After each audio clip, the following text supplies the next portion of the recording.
That's right, I'm back, ladies and gentlemen. Welcome to Top 4. My name is Peter, Arsenal women fan, as always. I'm joined by my man, Ernest, a Man United fan. Frank Lampard, how you gonna get fired on your day off? Frank Lampard. Oh, I'm joined by David, the Kansas City Chiefs fan. You see my team, yeah? Patrick Mahomes, you're a bad boy. You see Arsenal, yeah? You're annoying me, bro. I should be singing to the Liverpool fan, yeah? Let it burn, yeah? I should be singing Sacked in the Morning to Oscar, but no, man can't come with that vim because we're at the FA Cup because I'm a moron, blood. Why you cutting up, man? So much. I'm joined by AD, a Liverpool fan. Brick by brick, we have to rebuild the empire. Brick by brick by brick. Rebuild the empire. I'm joined by Robinho, a Manchester United fan today. Just today. We'll see about next week. This guy, bro. Big up, salute to Footy Agendas, and I'm joined by Oscar, a devastated, a man in mourning right now, ladies and gentlemen, a Chelsea fan. It's a very, very sad day, man. It's a very, very, very sad day. The Frank Lampard era has ended. Probably around time. Probably what most people expected. But I'm really sad, man. It's not a good day to be a Chelsea fan. I won't lie.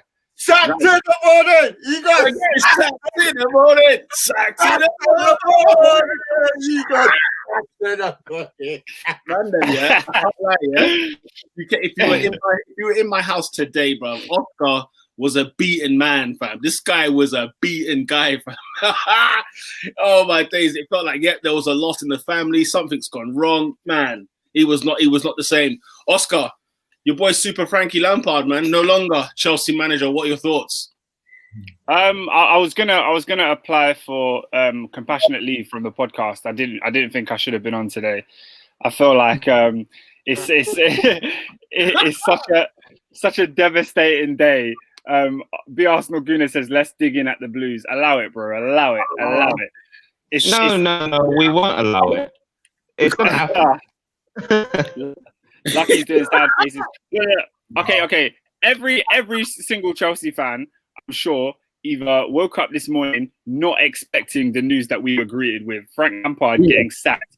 I'm sure we all knew he was going to get sacked eventually. And in my opinion, the form had got so bad that he probably deserved to be sacked.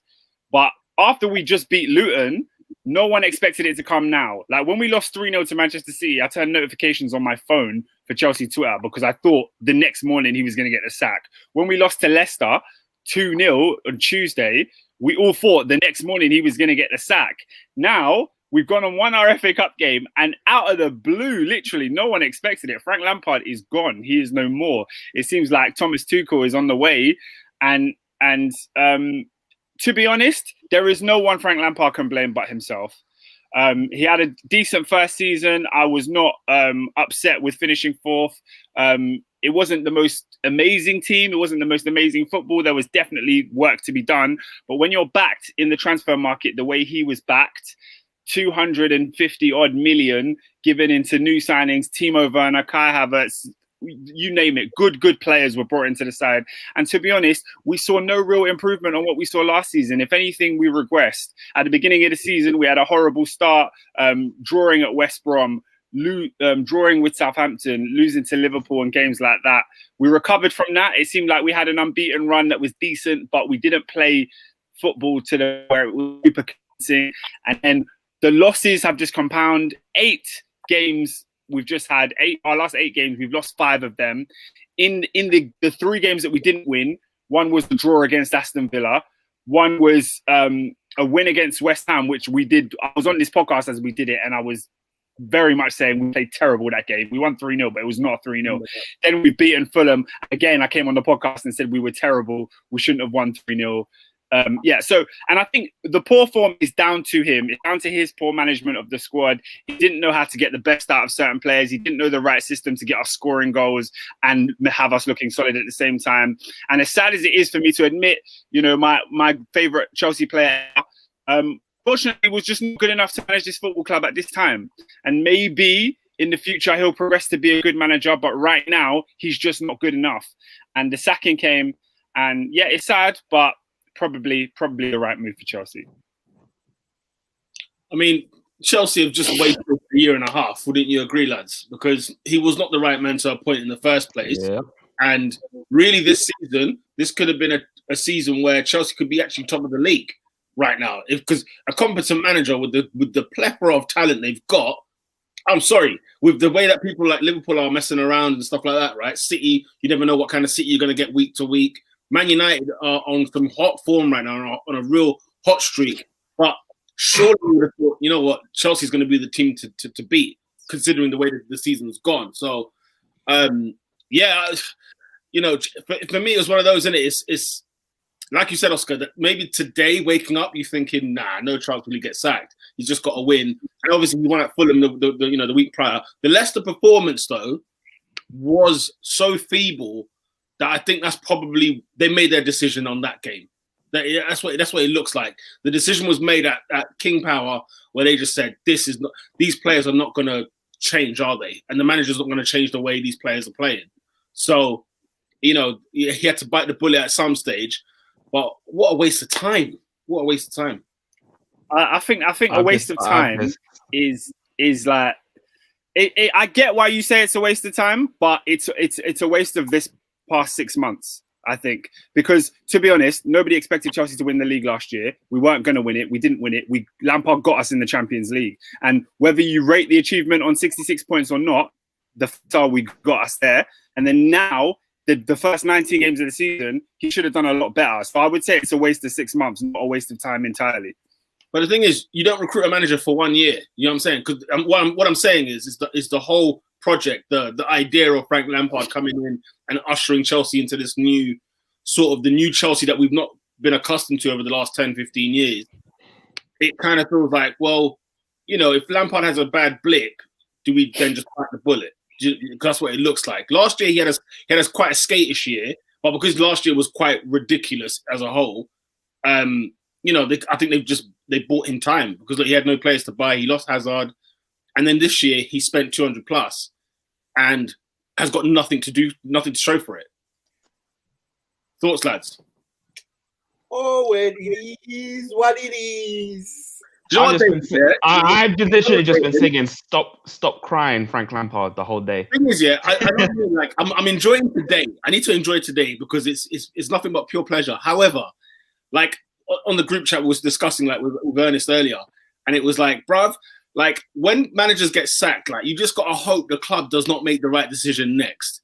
And you know, for me, if Tuchel is the guy that comes in, mate, they're signing a top manager, man. They're signing a very good manager. But the thing is, it's Roman. Like Roman doesn't get it wrong twice in a row. Trust. I'm gassed because Lampard was made to be again. It's racismo, bruv. Lampard was made to be this Don, yeah, and I'm like, bruv, off of what? Like, what has he done? Like, let's keep it £1,000. What has Lampard done? What is the rationale behind the praise? Because man need to relax, bruv. He was not levels in the Championship. He's come to Chelsea, not Wigan, not flipping where Sol Campbell was chilling. Yeah, he came to Chelsea FC, and they said to him, "Come and build this club." Yeah, man are out here losing to dead teams. He said, "What? He hasn't beaten anyone above West Ham." And then you want to call, and this is the thing, yeah. I'm not like everyone in this group knows I'm not Ollie's biggest fan, but put respect on my man's name over him. Like let's not pretend like Lampard is levels, bro. Man need to relax. Every time I've watched Sky Sports, which is rarely this season, because I'm tired of their punditry. Yeah, there's this. Even Gary Neville today was talking about how Lampard is now a better manager for staying at Chelsea than not taking the job. Get out of here, bro. Like honestly, the amount of like You know how that is, though, innit? You know exactly why they've done. You see with Lampard, they've gone down a certain route that no other manager gets. And by the way, it's been a goal at where did Wickham play? I forgot what their ground is called. But anyway, it's been a goal at Wickham. And ladies and gentlemen, FA Cup action, 24 minutes gone. Wickham Wanderers 1, Tottenham Hotspur 0. Come on, lads! In your hole. Anyway, I'm not gonna lie. No, Pete. Just I'm so sorry to cut you. Mm-hmm. I saw an article today that I had completely forgotten about. I think it's for England, yeah. And Sterling's talking about yes, I remember the lack of accurate meritocracy within the selection process for coaches. So like Sol Campbell will get where was Sol Campbell? Was it Nottm? Mansfield, Notts County. Yeah, Southampton. He was there. He was there. Can you imagine the uproar if Sol Campbell, number one, got the Arsenal job? Yeah. If he got the Arsenal job, number two, and he flopped, oh my day. Bro, it would have been an absolute madness. Because I was telling one of our boys today, look at Darren Moore when he was at West Brom. He took them to 4th in the championship. He got sacked. Chris Hughton, look at how well Chris Hughton did when he was at Newcastle. The level of they were just getting onto these managers, yeah. Frank Lampard has gotten the freest ride in the Premier League I've ever seen. And I'm like, what is the rationale for rating him? I don't get it, bruv. None of you have seen him. None of you have seen him pre-Derby coaching any club. All of a sudden, he's not deserving of criticism because he's at Chelsea and he clapped bare goals for Chelsea. Get out of here, bruv. I ain't got an issue with Frank personally. My issue is that the fact that he's forever backed, bruv. And every other manager has received smoke. That's the thing. He was bad, bruv. With 200 M's, he was bad. That's what it is. He's part of the mandem, innit? And it's one of them ones where he's part of the gang that are slating other managers. And obviously, look, let's call a spade, ladies and gentlemen. And you're not Sherlock Holmes to know this. When the man was recruited and appointed manager, I was in the biggest shock ever. Because this is, when I say too big, no. This job flattened him. This is such a heavy, big job that the likes of Mourinho get sacked twice. The likes of Conte's gone. The likes of Ancelotti double winning. We're talking about a manager. Obviously, it's one of those. Him getting recruited was like a horses for causes situation. All right, here's where we are. We've got a ban. Blah blah. What can we get to just to steady it all? Sarri's era was not that bad. Let's not go on like it was. It was not. So it's one of those where it's almost like Chelsea were at crisis and said, look, let's get Lampard in. Let's start fresh. Let's start again. And it wasn't that long ago they were winning the league. You know what I'm saying? And it won't be that long ago till they win the league again. Do you know what? Yeah, AD. Like, I've always been under the impression that Lampard was never a final destination. Like, I don't know how many years, but it always seemed transitional. It always seemed like, right, we're on the transfer ban. We can't necessarily attract the manager we want. We definitely can't attract the players we want. Why don't we use this club legends with Jody Morris to develop your Reece Jameses, your Mason Mounts, the Tammy Abrahams, etc. So that's where I am with it. It's because the job was definitely too big for him. You can't come from Derby. That's interesting. I've never. Sorry, go on. Sorry. Yeah. No, I was just like, do you know what? You're the first person I've ever heard that kind of thing about. I don't know about any of you guys. I never thought it was a transitional manager. I never ever thought that. I thought it was long term. That has been spoken about because he was given like a sort of 2-year contract and then with a rolling third if he did well in the 2 years. And I think it was always spoken about amongst Chelsea fans. He was only given the job because we had a transfer ban. If Chelsea had money, if Chelsea had money, they probably would have tried to persuade Sarri to stay, or they would have gone for another big hitter. So. Like by virtue of that reason, doesn't it let you know that he was never going to be Chelsea's like number one guy? Do you know what I mean?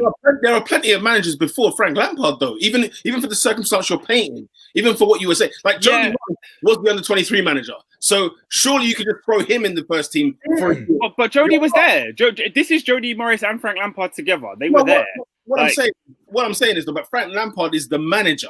Do you get what I'm saying? Like, you know, if you're saying, look, we're banned for a year and we need somebody just to keep us afloat, Lampard's not the guy I think of.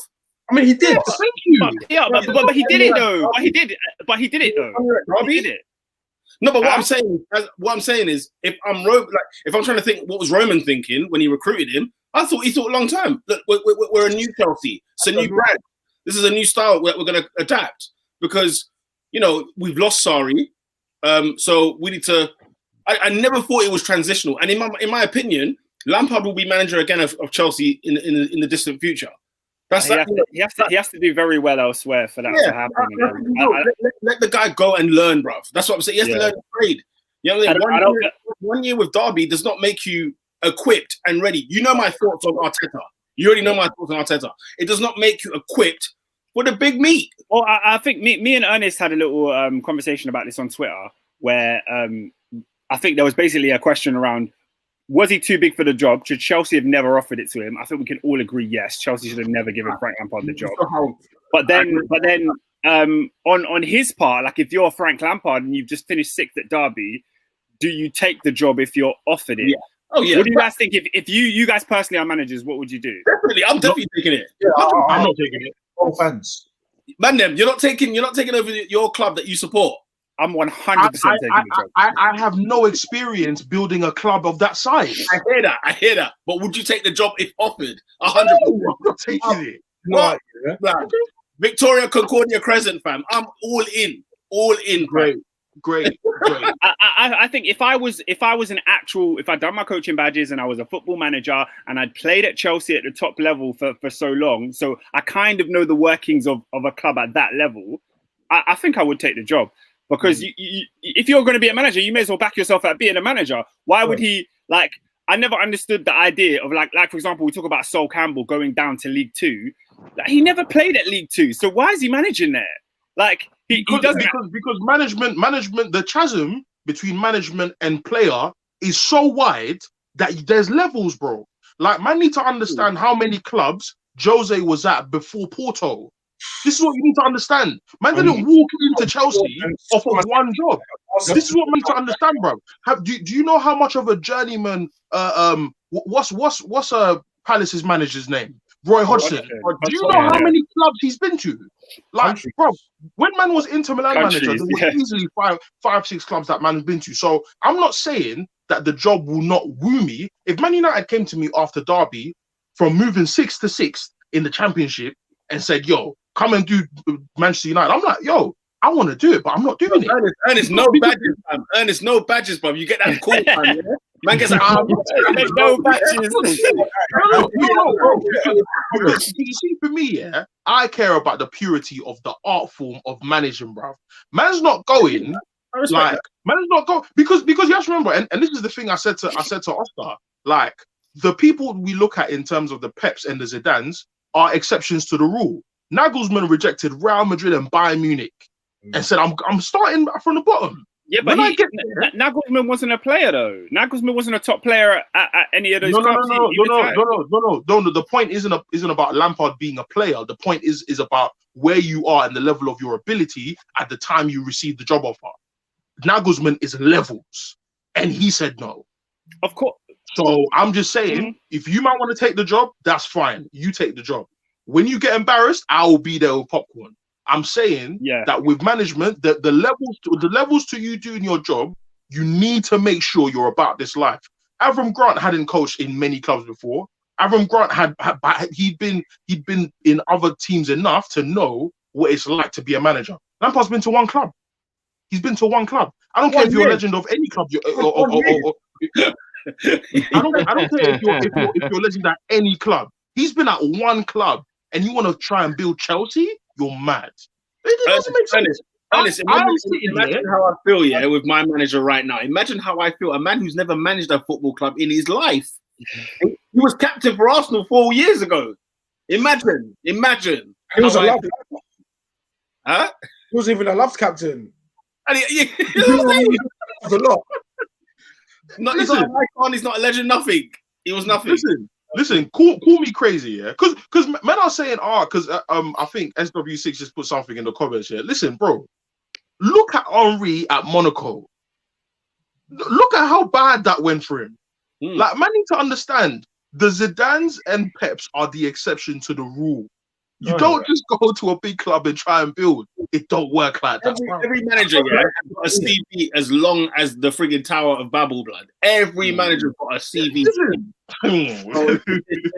You're right. You know, you have to cut your mud. You know what I'm saying? You know what I'm saying? You got to cut your teeth into it. But you know, bruv, like it's like the Neville and Valencia thing. I mean, it would have been crazy to reject that offer. But this is not a laugh.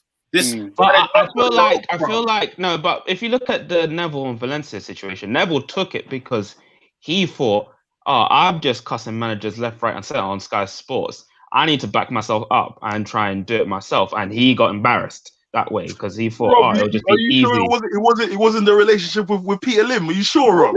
No. That also has to say, but I'm saying the way he was talking about it, he said, "Oh, I bet." You took that job thinking, oh, it must be nice and simple just to be a manager, just you go coach anything. And look what happened. He was back in the Sky Sports studio the next day when he got fired. So I feel like a lot of people do not understand. Like, I agree with Ernest that being a manager, going from player to going to manager is a massive, massive jump.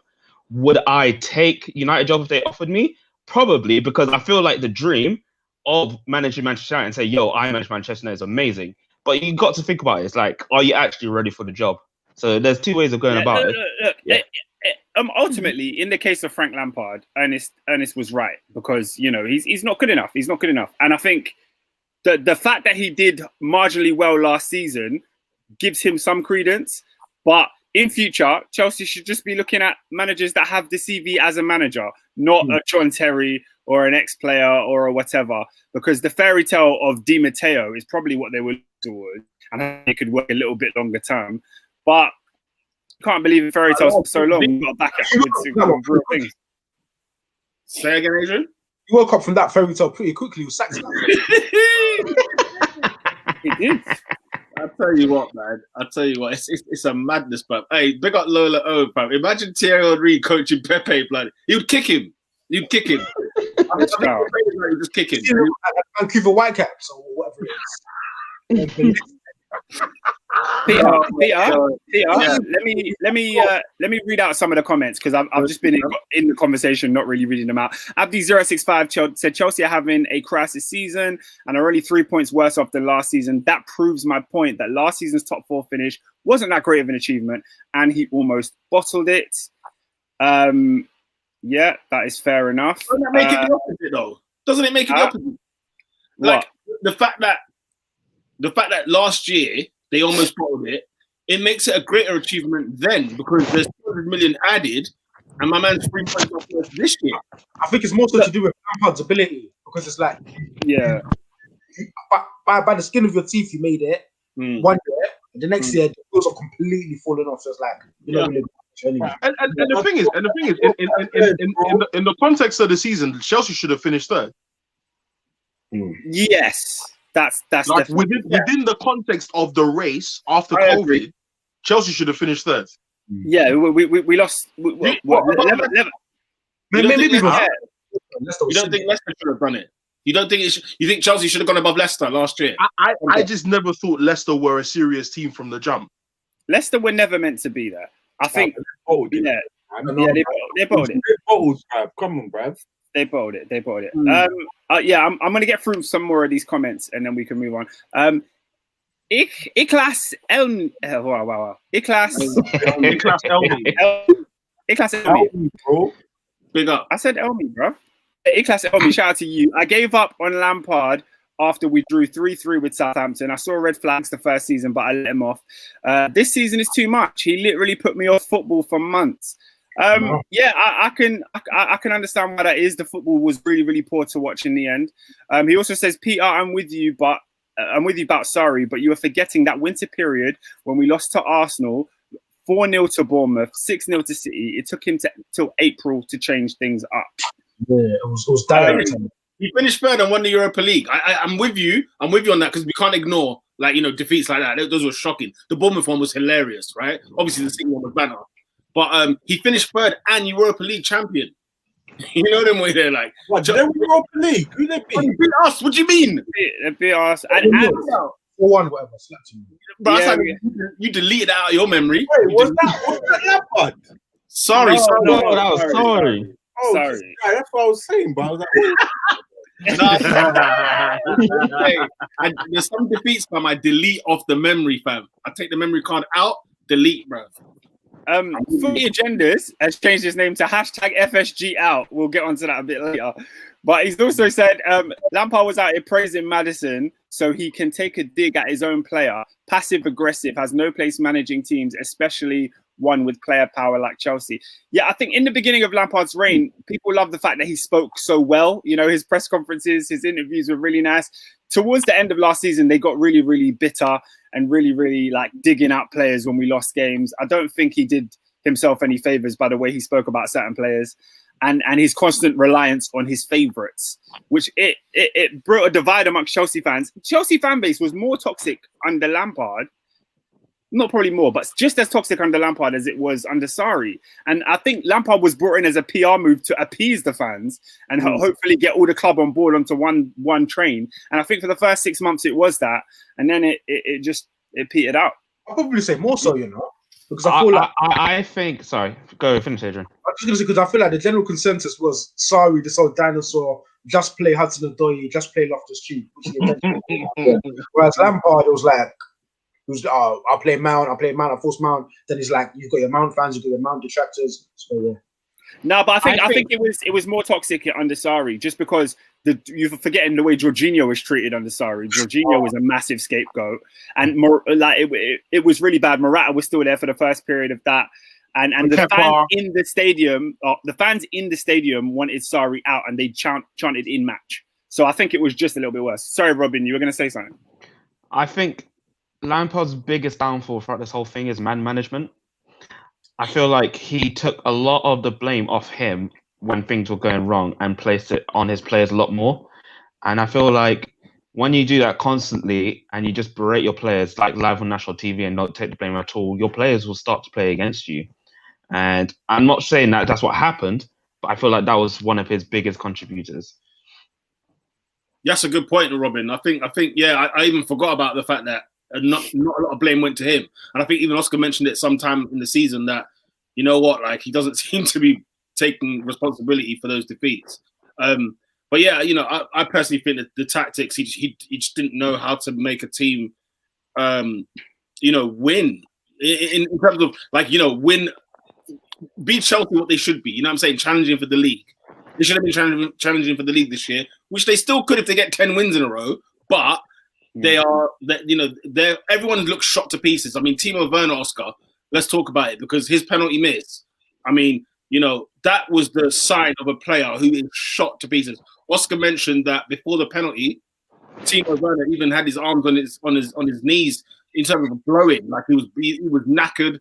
He then misses the chance and he does the same reaction, and it's like, okay, is he knackered? Is he shot to pieces? What's going on? Is he lacking sleep because of how terrible the season's been for him? Like what seems to be, you know, can lacking sleep? Think about it, right? I mean this in all seriousness. If you're a player for like somebody like Chelsea, you come with a big price tag, you come with a good reputation as well, and the misses. Let's talk about the misses he's actually missing. It's not like a player like, you know, like Aubameyang's had no shots on goal really all season, and he's got no goals, right? Whereas Werner gets a shot a game at least. You know, he cannot blame Lampard. He can't blame Lampard for not scoring goals. He cannot blame Lampard. What about the whole left wing striker thing? You know, nah. Adrian, every time I watch Chelsea, he has a 1v1. Every time I watch Chelsea, there's a chance he has to finish. If not like level a game, finish a game. And I'm like, okay, you just can't finish. Yeah, so but do you know what it is with Werner though? I keep saying it every single week. Every time Werner misses a big chance for Chelsea, we end up winning that game. The games where he gets no chances are the games that we lose. You can't look at the games where Chelsea have lost and be like, Werner should have scored that. They all come in wins. So I mean, what can I say about a player who, like Peter said, shot of confidence? You give him a penalty against Luton Town, and He doesn't look like he wants to take it. He didn't want to take that penalty. He didn't want to take it. Apparently the bench, Tammy Abraham was on the bench and the coaches were shouting, Timo, take it, Timo, take it. So he was the penalty taker. He was supposed to take it, but I don't think he's in the right mind frame for a penalty because the confidence, he needs a tap in. You know the goal that Tammy Abraham scored against Luton, the last goal? He needs one of them. Like he don't need something where he can think about it because he's in his head. He's playing in his head right now. But just you know, one off the knee, just anything, bro, just to go in, and then it'll get him rolling. Backside, something. Oscar, lastly on Di Matteo, by the way, people mentioning about Di Matteo. Di Matteo for very quickly, he started managing in 2008 and became Chelsea manager in 2012. So, you know, he's got pedigree in terms of he's managed clubs. He's got CVs. His West Brom days, I even forgot about. Superb. He was really good for West Brom. Anyway, that was our Chelsea. He's a Champions League winner, and you can never take that away from him. Yeah, you can't. SW6. Are you sure? Yes, definitely. He didn't go to. He went to Schalke after Chelsea. Okay, my bad. SW6X London says Werner actually played good, but by the time of the penalty, he was shattered. Tell he was going to miss. His mind was missing. Yeah, I think it was obvious to all Chelsea fans he was going to miss before he even took it. Iklas is back. He said, fam, this guy sold my broski to Mori, but kept Christensen and Rudiger. Paolo Maldini has been looking at him and said, yeah, this is the guy that I want. This will come back to bite Chelsea. Great point. SW6 also said Tomori had a couple of days to wait. Yeah, Tomori's gone. That's another thing that Lampard's tenure will have to explain. Tomori was his guy at Derby and at Chelsea up until 6 months into the season. Then he ousted him from the squad. So, Oscar, was he captain at Derby, Tomori? No, but he was player of the season. He was player of the season. He was player of the season on loan. I guess the last comment on Chelsea, Iklas said, we've conceded the most away goals with Lampard. Only Newcastle have conceded less. Deep that. Pulisic, Kovac, Werner, Havertz, Kante, Rudiger, Kepa, Ziyech have all regressed under him. Wow. Breaking news, ladies and gentlemen. There's been a goal at Adams Park. I found out where we can play. Gareth Bale with the equaliser on the stroke of half-time. I love that word. Stroke of half-time. Gareth Bale makes it 1-1. Wycombe Wanderers 1, Tottenham Hotspur 0. 1, sorry.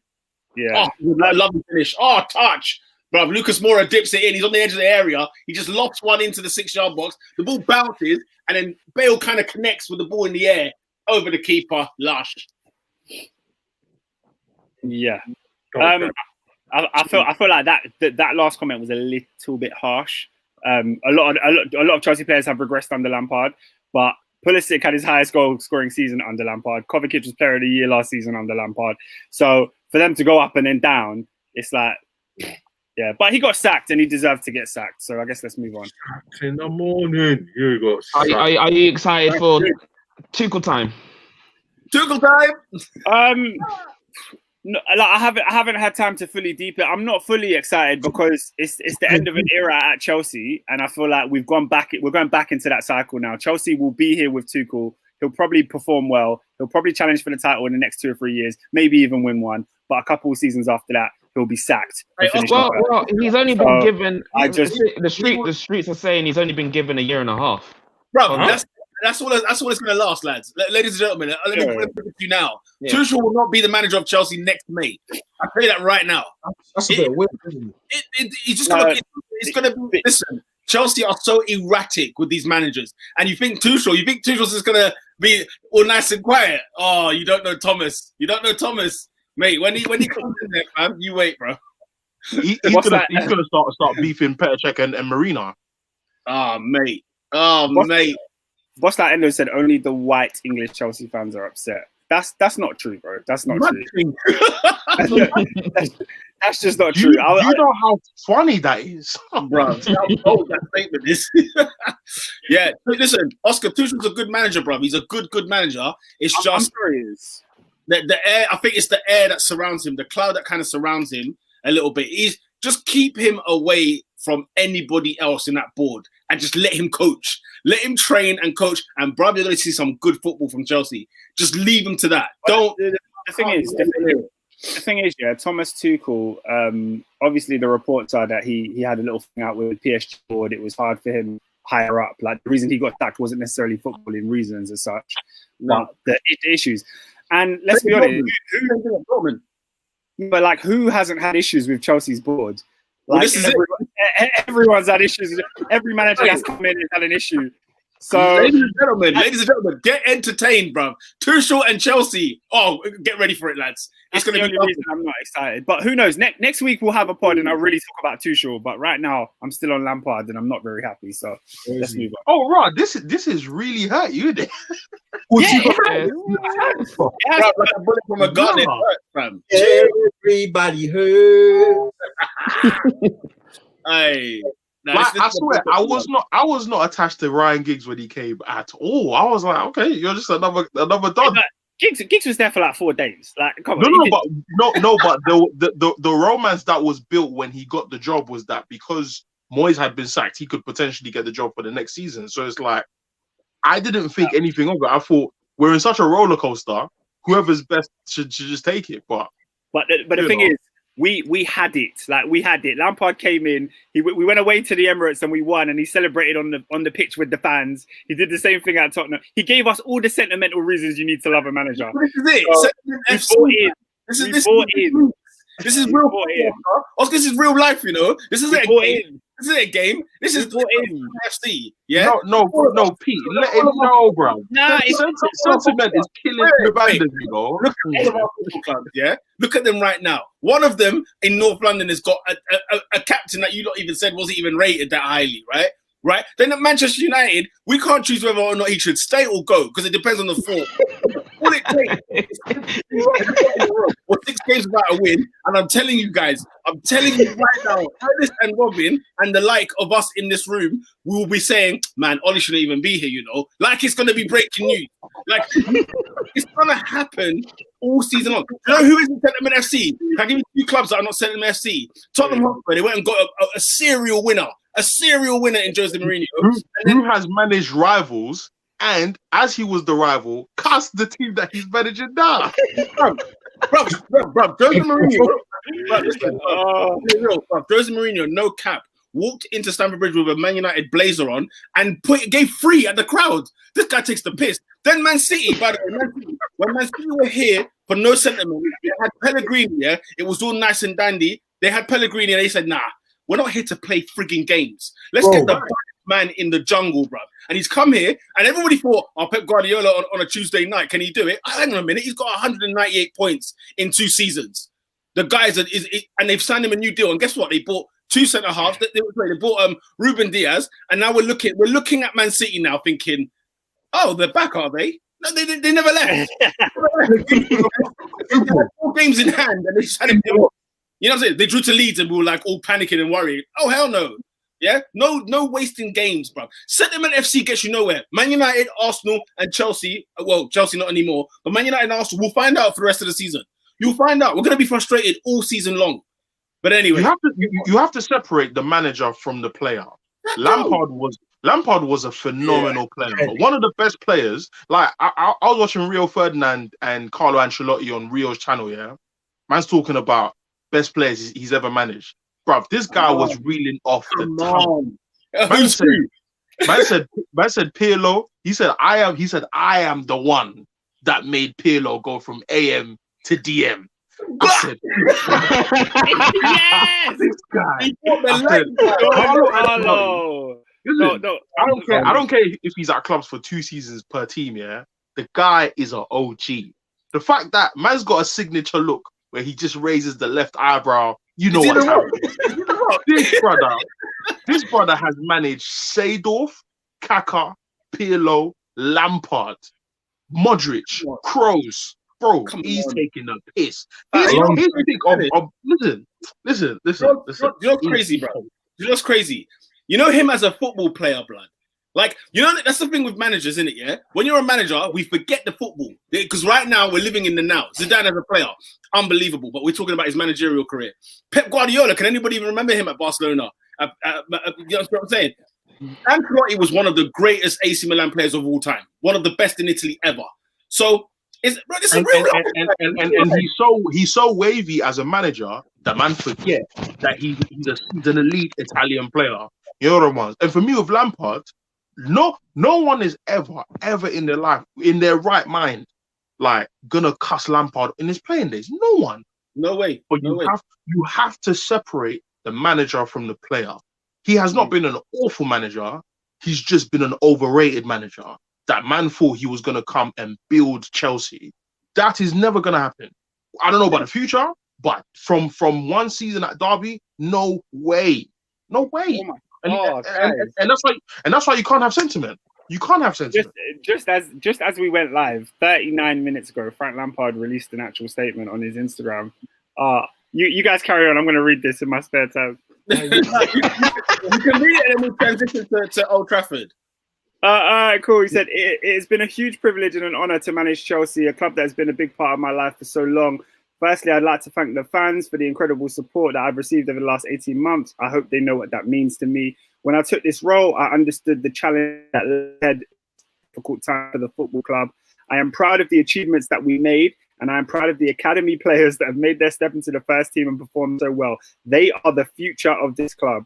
I am disappointed not to have had the time this season to take the club forward, to bring it to the next level. I want to thank Mr. Abramovich, the board, the players, the coaching team, and everyone at the club for their hard work and dedication, especially in these unprecedented and challenging times. I wish the team and the club every success in the future. Frank Lampard. He'll be back. He'll be back. He'll be back. Can I just say one last thing? Whilst Ernest was talking about Don Carlo, yeah, the dumbest thing my club has ever done is sack Carlo Ancelotti and hire AVB. Oh my gosh. How dumb do you have to be? Because when you're in the league at 33. Yeah, man. Let's move on. Who did he beat as well? Because he's on Sir Bobby Robson. That was the next club. I swear it was one of those years where they beat like Dnipro or something like that. That meant nothing. No, we sacked Carlo. He finished second. Yeah. He won the league. He won the double. He won the league. He won the double, fam. Insanity. Double. He has 3 Champions Leagues, fam. He's got 3. The only person to do so. The only person. When he left Chelsea, he had the 3rd highest win rate in Premier League history. So Fergie's 1, Mourinho 2nd, Carlo was 3rd, and we sacked him. And he was there for 2 years. He had more than Wenger. Yeah, because it's percentage, isn't it? It's percentage. He won the league, finished 2nd. Bro, every time I think of Ancelotti at Chelsea, all I remember is 6-0, 7-0s. You lot were clapping. Bro, like on final day, last day of the season, bro. Last day of the season where Drogba and Lampard are fighting to take penalties. It's freaking 8-0, lads. Yeah. Facts. Bro, they come to the Emirates and gave us 4 blood. They put man to the sword, fam. When they had like Drogba, even the kit looked mean. Like they want some Terminator thing. But that 2010 Chelsea, bro, was nothing to play with. It was nothing to mess with. Insane. Back in the midfield, flipping out. Anyway, let's move on. Over to Old Trafford, where Manchester United go through to the 5th round. Is it the 5th round?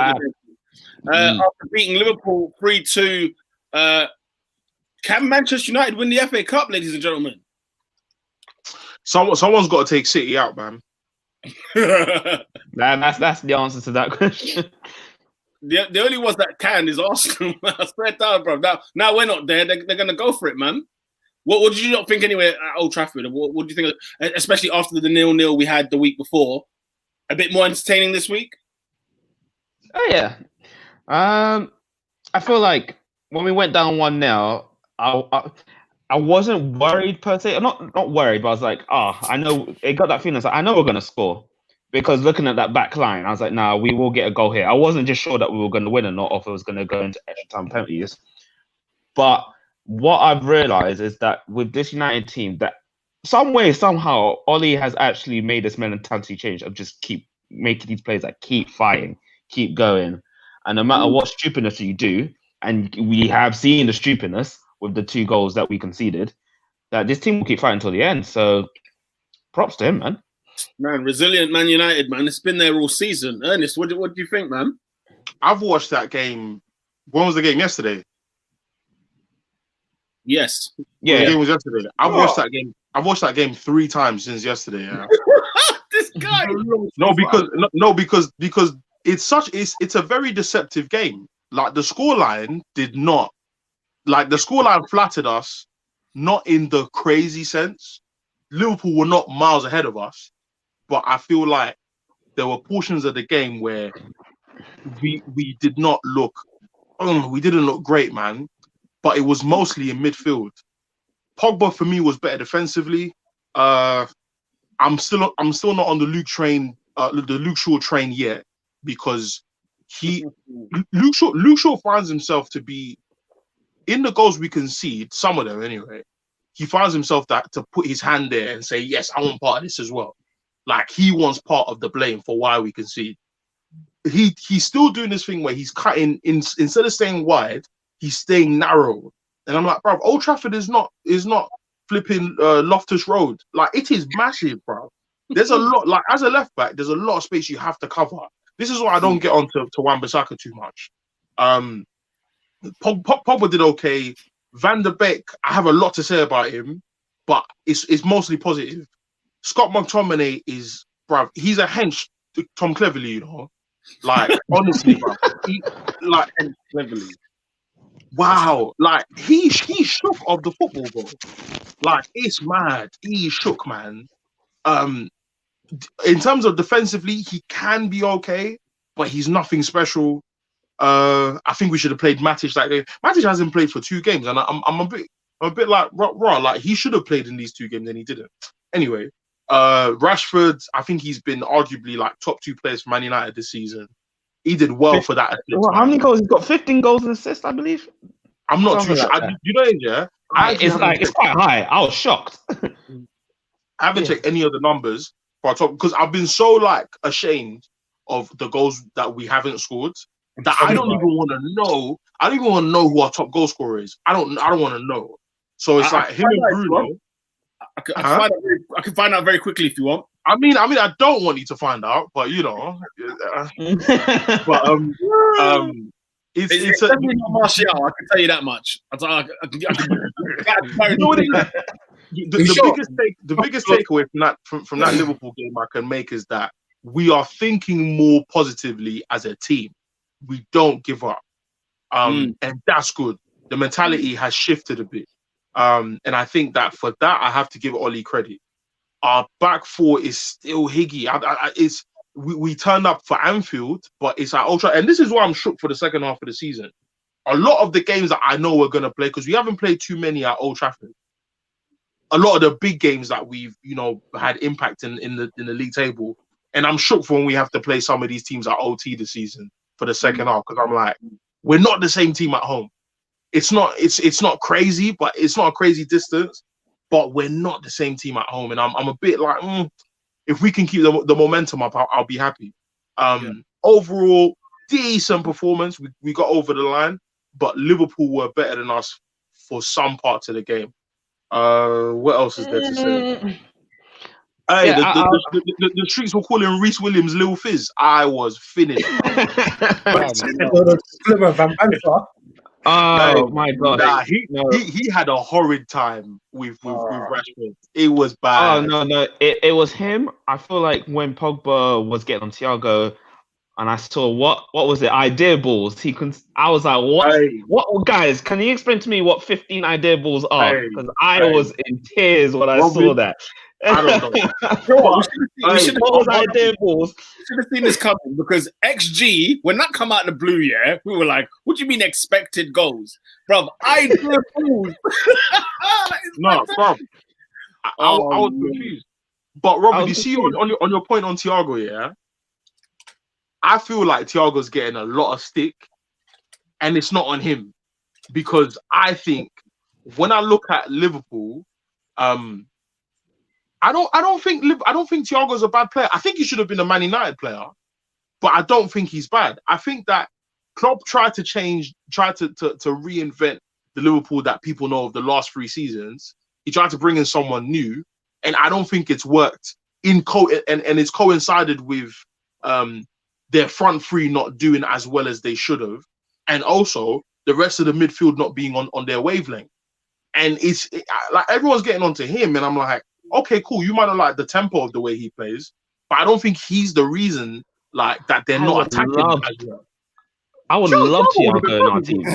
Thiago would have perfect, just tempo play 24/7. But what did I tell you about Thiago? Even Liverpool legend Dietmar Hamann said he slows us down. We haven't won a game with him in it. We ain't won a game since December 19th. These players are an embarrassment. Stu MC, shout out to Stu. He says Thiago is facilitating the play. It's mainly the front three in a slump. If Jota was fit, they would be fine. SW6 says Thiago is the problem. Thiago problem is the midfield partners at the moment level. Yeah, I agree with Ernest. He's the Spanish Mark Noble. What? Oh, come on. No, come on. I agree with Stu in the sense that I think the issue is that your creativity has come from the wing back so much that your front three are struggling to do it by themselves. I don't think the issue is Thiago at all. I think that Klopp has tried to change things and switch things about, and also it's coincided with Fabinho not being in midfield again 100%. And Henderson not being in midfield. So I don't know if I can blame Thiago for the slump, man. I've got another reason, yeah. Now remember my point, like from 2 seasons ago. If Salah and Mane are not scoring, where's your number 9 back? This is like, do you know what? I wanted to throw something at the TV, yeah. When Jamie Carragher said that this Firmino might be a bit of a problem. Oh, are you joking me, Jamie? Huh? Jamie, are you kidding me? What do you mean you're starting to get worried about Firmino now? Oh my God, I've been rinsing him since 2018. I've been on him. Blame on Adrian, bro. I want to talk up, Rude Boy, because I know it's been a hard. Like, you can't even believe it's only been 24 hours since the defeat. Defeats cause long days. Believe me, my friend. Let it burn. Let it burn. They burn. What, Burnley as well? I'll tell you what, it's a lot, mate. It's a lot. Bro, I was creasing, man.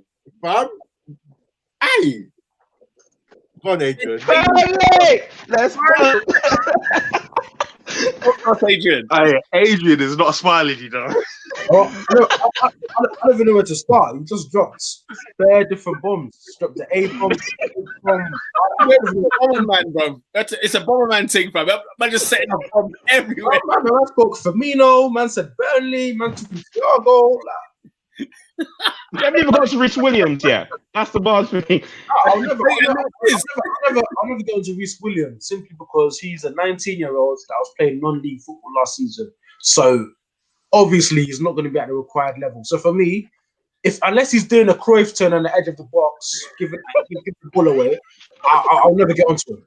Because it's not his fault that he's playing, and it's indicative of the larger problem. Wherein if you go into a season with 1.5 centre backs, and by that, obviously Virgil van Dijk is your fit standalone centre back, and then Gomez and Matip together give you 38 games a season. So already, Mustafi.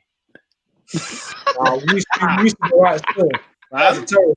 Fam, listen, he's up for grabs. It's Socrates. They're there, my friend. They're there. I said he's swaying, you know. Oh.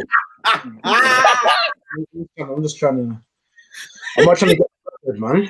Oh, my God. Maybe 2016 AD is coming back, fam. Maybe it's coming back. Maybe, I say.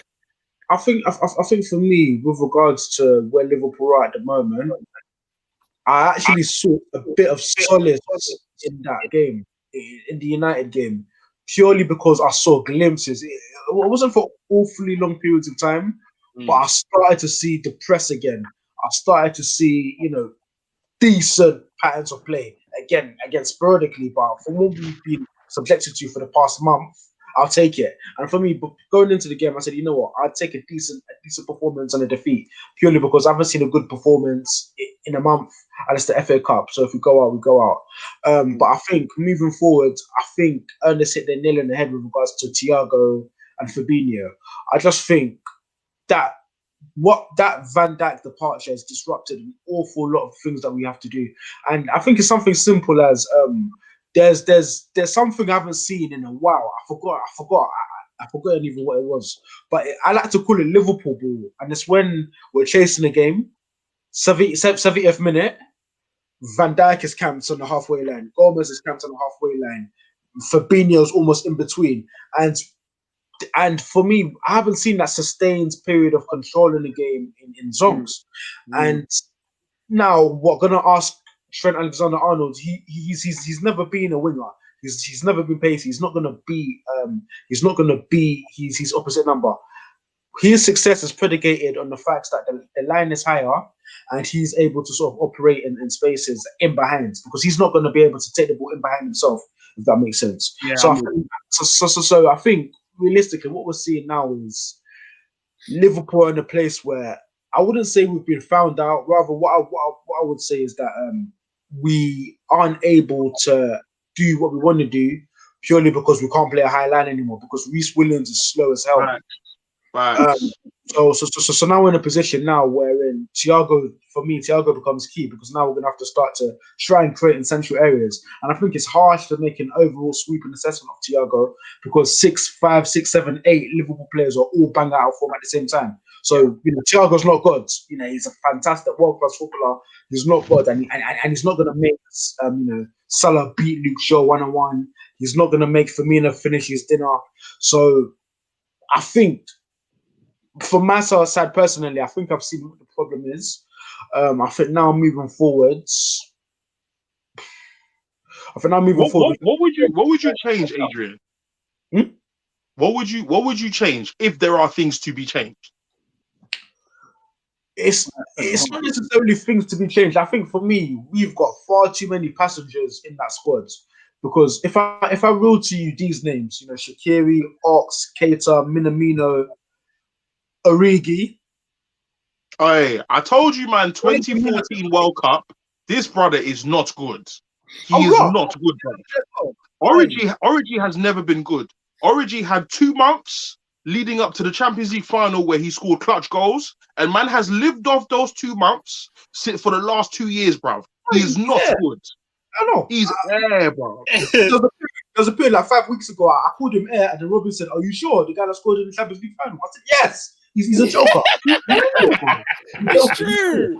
It's true. But yeah, again, footy agendas has sort of echoed my point. For me, I feel like we've got far too many passengers in the squad that can't impact games. And for me, we're almost crawling over the line until Diego Jota comes back into play, and then hopefully we can start to get a bit of energy, a bit of attacking threat again. And it's sad that's come to this, but yeah, the proof's in the pudding. No, I don't, bro.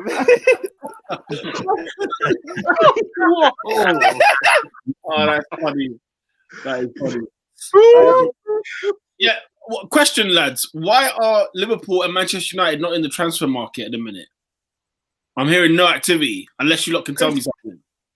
Because they broke more time with United. It's we want to sell before we buy it. Yeah, that's usually how our last 3 years have gone, where we just don't want anyone to come in. And obviously, they look at Diallo as a new signing. They look at Pellistri as a new signing. The only thing I'm reading is that Lingard potentially be going to West Ham. Lingard's still there. But even then, that could potentially be a loan, because COVID has affected everyone's finances. So for us to be going into the market, plus I don't think we're going to be getting the players that we want. So for example, if Man United are saying they need a DM, like they were looking at Dennis Zakaria earlier, we've been linked with him a lot. I'm not sure if Mönchengladbach will let him go for a small fee, especially if it's us. You see what I'm saying? And when I say small fee, I think we could get him for 40, 50 million. Yeah. But does it make sense doing that now? Especially when you have Fred, Scott, Matic, and people like Mata. We have our squad is massive and it's full of dead wood. You see what I'm saying? I don't need to mention people like Phil Jones. There's a lot of people that are still just there. So I think United this summer, more than any other summer, I think that there's a lot of men that just need to and I've said it for years. I don't know if Peter remembers, but I've said it for time. Do a FIFA career mode thing and terminate on site contract. Wow. Terminate contract. Release them. I would rather lose money terminating these contracts than keeping them, bro. Phil Jones. This is what I keep telling people. I remember reading the newspaper when Phil Jones and Jordan Henderson signed the same day. I'll never forget that day, 2011. Look at the different paths each one's career has taken. Get the brother out. Get him out. Get him out. Yeah. Do you see what I'm saying? And for me, like, I feel like in terms of signings, we need to be looking at key areas are right mid, Abdi, thank you. Dumbest club in the world. We still hold the crown. Flipping right wing, DM, centre back, and potentially a creative midfielder if Pogba goes. So we need about 4 man. Do you see what I'm saying? And so for me, signing.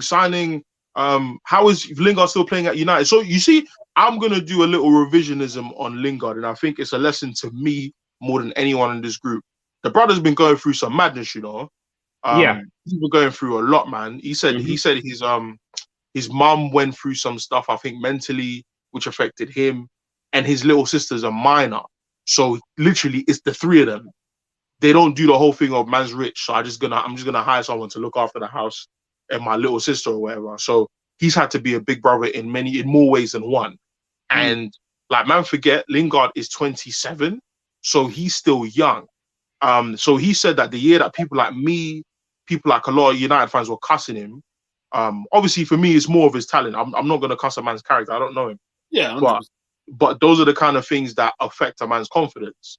And he has said, like the last 18 months he struggled. And so, like, I knew this when he scored the goal against Leicester, and I was like, you know what? Shout out to you, bro. Do your thing. Now, separating that from the player, I think Lingard his best period was under Jose. But I still think Lingard should not be here. I don't think he should be here at all, because I think that I think Lingard knows in his head after Man United is downhill, because no big clubs are going to go for him. Yeah. But I think he should. I think, again, back onto the Lampard thing, I think you should look within yourself and be honest with yourself. Like, what am I saying talent-wise? Lingard knows he's got some talent. He's got an ability to drive at people. His press is very good. And on his day, he can clap goals. He's a perfect replacement for Damari Gray if he leaves Leicester. Do you see what I'm saying? Like, a man that can be in the squad, he's better than flipping Iheanacho. You know the ones. And then you got teams like West Ham who would sign him. I think David Moyes knows him personally, so that would help. With everything with everything going on with him, is it wise for him to leave Manchester? That's a decent point. See, the thing is this: like, as difficult as life is, you have to move on. Like, it's a difficult life lesson that each of us have to learn. That, bruv, like, these things that you experience in life, if you stay in the comfort zone of being in Manchester, if you stay in Manchester but you're not at United, that means your career has to die. And I'm not sure he's at an age and of an ability where his career has to die. I don't think it should die because of that. I think he should go on and finish his career, good old age of 32, 33, and call it a day. He's still at a good age. He's not like David Bentley and them, where it was like injuries affected their career. Lingard is still fit. He's still in a position where he can go to a team that is between 7th and 12th and do this thing. You know what I'm saying? I'll go abroad. Or go abroad. But I think, back to what Peter's saying, I think going abroad is just a whole different. You get me? Like, stay in England. Stay where, you know, family and friends are local. But if you're trying to stay in Manchester for the sake of, like, being around your people, because obviously he's a Moss side. You get me? That these men are from Manchester, like, born and bred. But your career, Ollie has fully taken you out of the 22-man squad as of 2 days ago. Yeah. Jesse Lingard is not going to play for Man United for the foreseeable future. For those that don't know, Lingard doesn't have a number anymore in the team. He doesn't have a number anymore because now because of Diallo. Why can't he be in the squad? So what? United squad's that big? Yeah. Why did he take his number? Bro. No, count how many centre-backs I've just mentioned. Yeah, that squad is huge. We have bare man. I haven't even told you Axel Twanzebe. We have bare man. Ethan Laird is at MK Dons. Do you see what I'm saying? We've got bare man in our squad. So for Ollie, this summer, it is literally get rid of them, bro.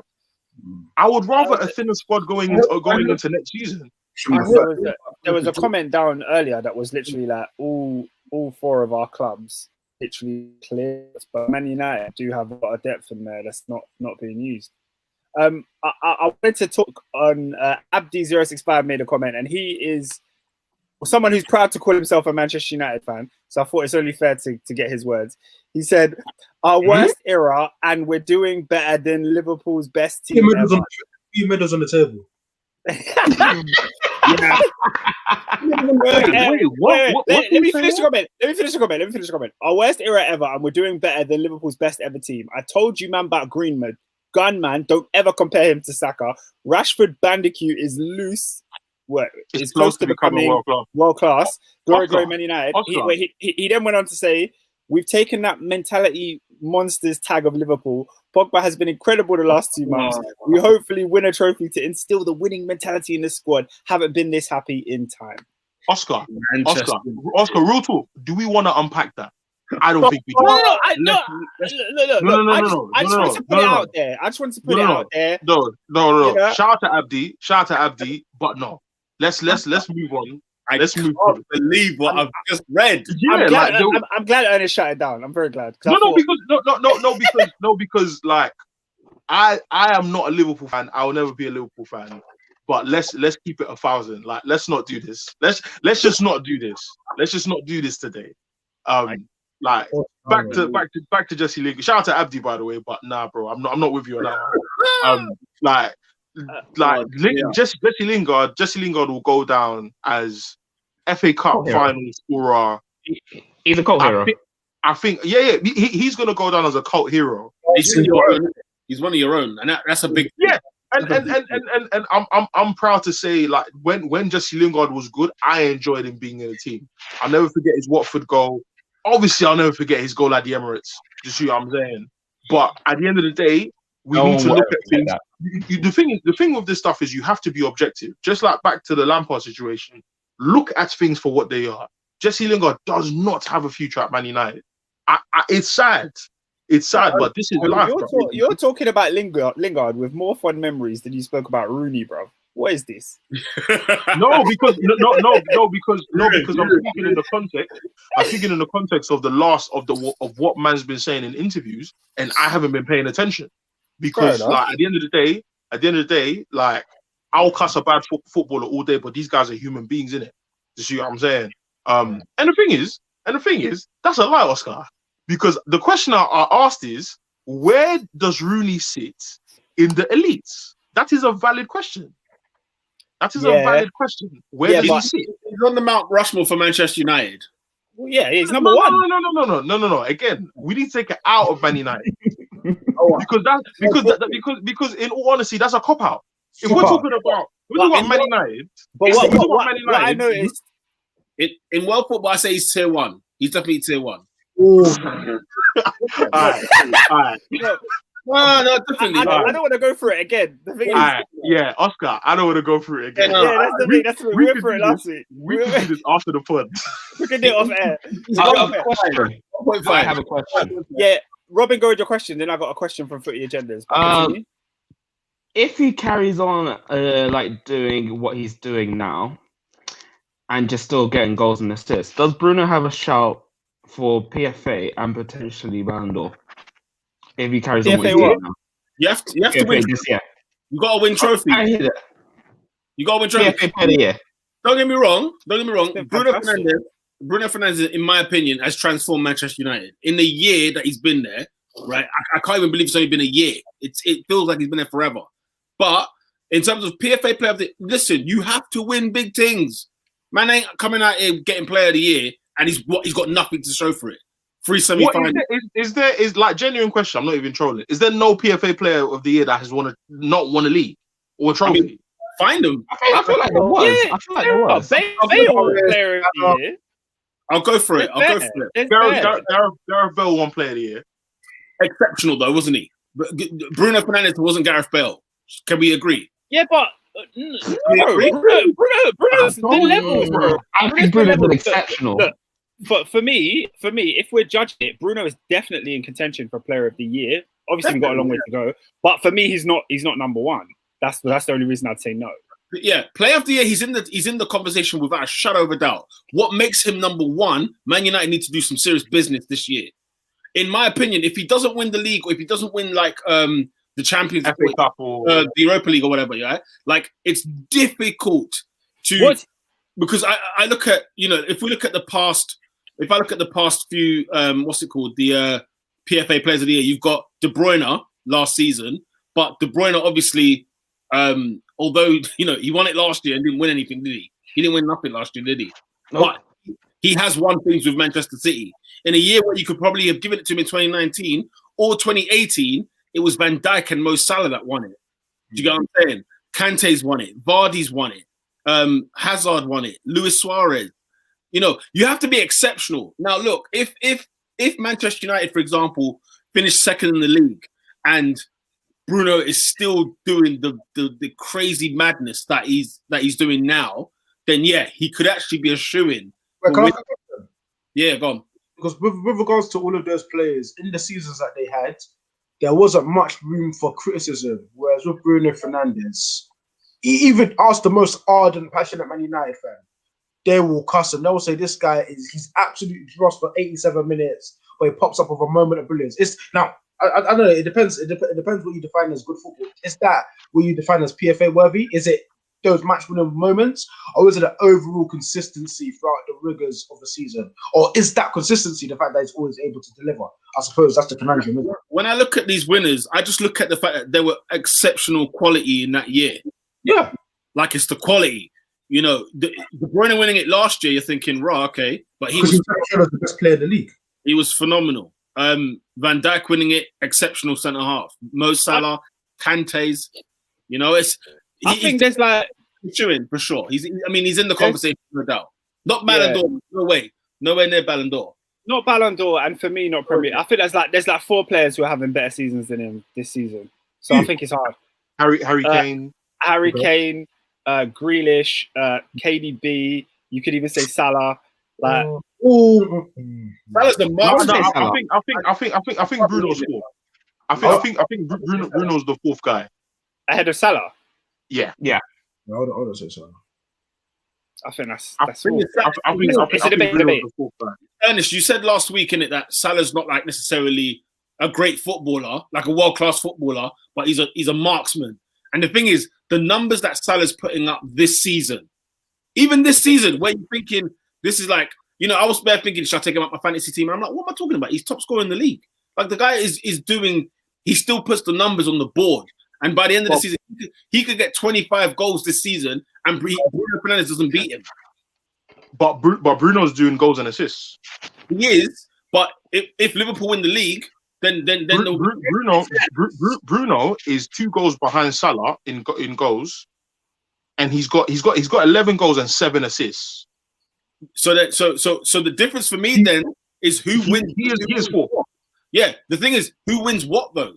The thing is if Liverpool win the league, Bruno's not in the question anymore.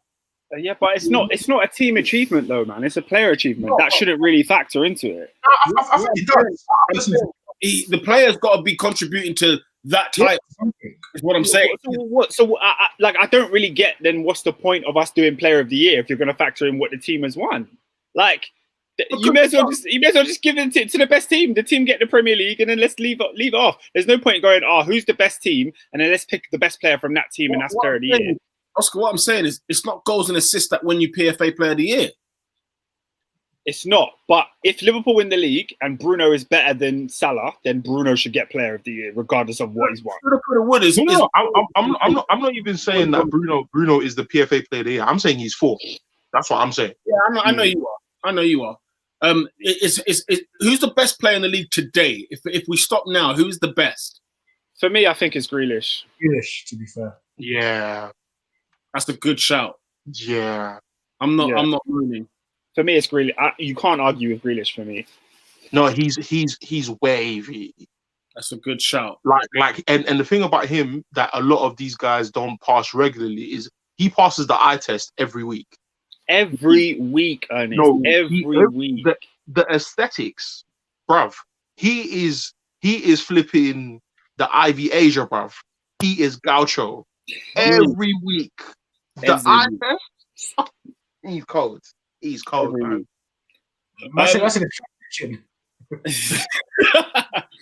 Oscar, can we move to St. Mary's? Yeah, man, let's go for it. The title holders, David, are out of the FA Cup. What's the matter with this manager? Come on, The bondage is over in this cup that they have. It's the only thing we were going to win this year. I'm brought, man. Listen, man, them, yeah. I watch no football after my game time, and the thing is, I happened to see the Chelsea one because Oscar was watching it on telly. But I was on Football Manager, thinking this is what I would have done at St. Mary's. I was looking at tactics, you know what I'm saying? I was doing all manner of things, training, the lot. I'm fuming. David, bro, why did our manager disrespect the FA Cup like that? I don't know, mate. I don't know. I was even at work, bruv. So I was at West Ham, Doncaster, bruv. Man sees the score as at Arsenal, bruv. The guy just went to the cup, legit. I got nothing to say, but man just win the FA Cup for no reason, bruv. Imagine, yeah. I keep telling man, stop playing Willian and Pepe, bruv. Leave it alone, bruv. It is done, bruv. Leave it alone, bro. But no, you don't want to listen, bruv. It's ridiculous. Imagine, man, them, yeah. I turn up to your ends, fam, yeah, for a gunfight, and I turn up with a knife. Obviously, you're gonna pull out the gun and duppy, man. That's what Southampton did. They were like, "Raw, Arsenal come with some second team, yeah." With your Pepes and Williams. Is that what you're bringing to the? Man, them boys. I get a £72 million man. You part of your second team. You know what that's called, Adrian? Incompetence. That right there. No. This is John Tigner levels, Steve Marley to Marseille levels, or to Fulham levels. It's corruption. It's like somebody's got a backhander. An agent somewhere got 7.2 million quid. That's the only way. Bro. I don't understand. Like you use especially in France. Honestly, listen, guys, I don't know if you are noticing as well. We're just terminating contracts. We're not even letting people go for a fee anymore. Like people who have years in their contract. You have got months. We've got Ozil's terminated. Mustafi's now about to terminate. Socrates terminated. What is going on? Like, what is going on, man? How much million have you? I saw 190 million has been lost. 190 million, Robin. 190 million. Remember Don Raul? He came in. He said, "Listen, players leaving on their last year contracts, never again." In his first year, Aaron Ramsey out the door. I said, "Whoa, hang on a minute. Jack Wilshere out the door." I said, "This is fishy." Danny Welbeck, check. All of them left on a free. First year, you know, like first 2 seasons. Bruv, I don't know, man. Bro. Well, and listen, yeah, I remember, I don't know who shared it on Twitter, Swiss Ramble. Kroenke is the only owner not to put his own money in this club, bro. The only one, zero. You know what? If you're Kroenke, bruv, and you're looking at how they're managing money, would you put your money in? Think about it, yeah? You've got accounts, you've got history on how money is being spent at the club. Oh, sir, hello, right? Sir. Hello, hold on, before you continue. Who employs these people, bro? Stupid man, bro. Come on, bro. I hear that. It's a classic case of, you know what? Imagine me and you, like we owned, I don't know, a frigging laundrette. We don't know nothing about laundry, fam. So we're gonna recruit man that know about laundry, right? That's the way I see it. They don't know anything about football, so they thought, you know what, bun it.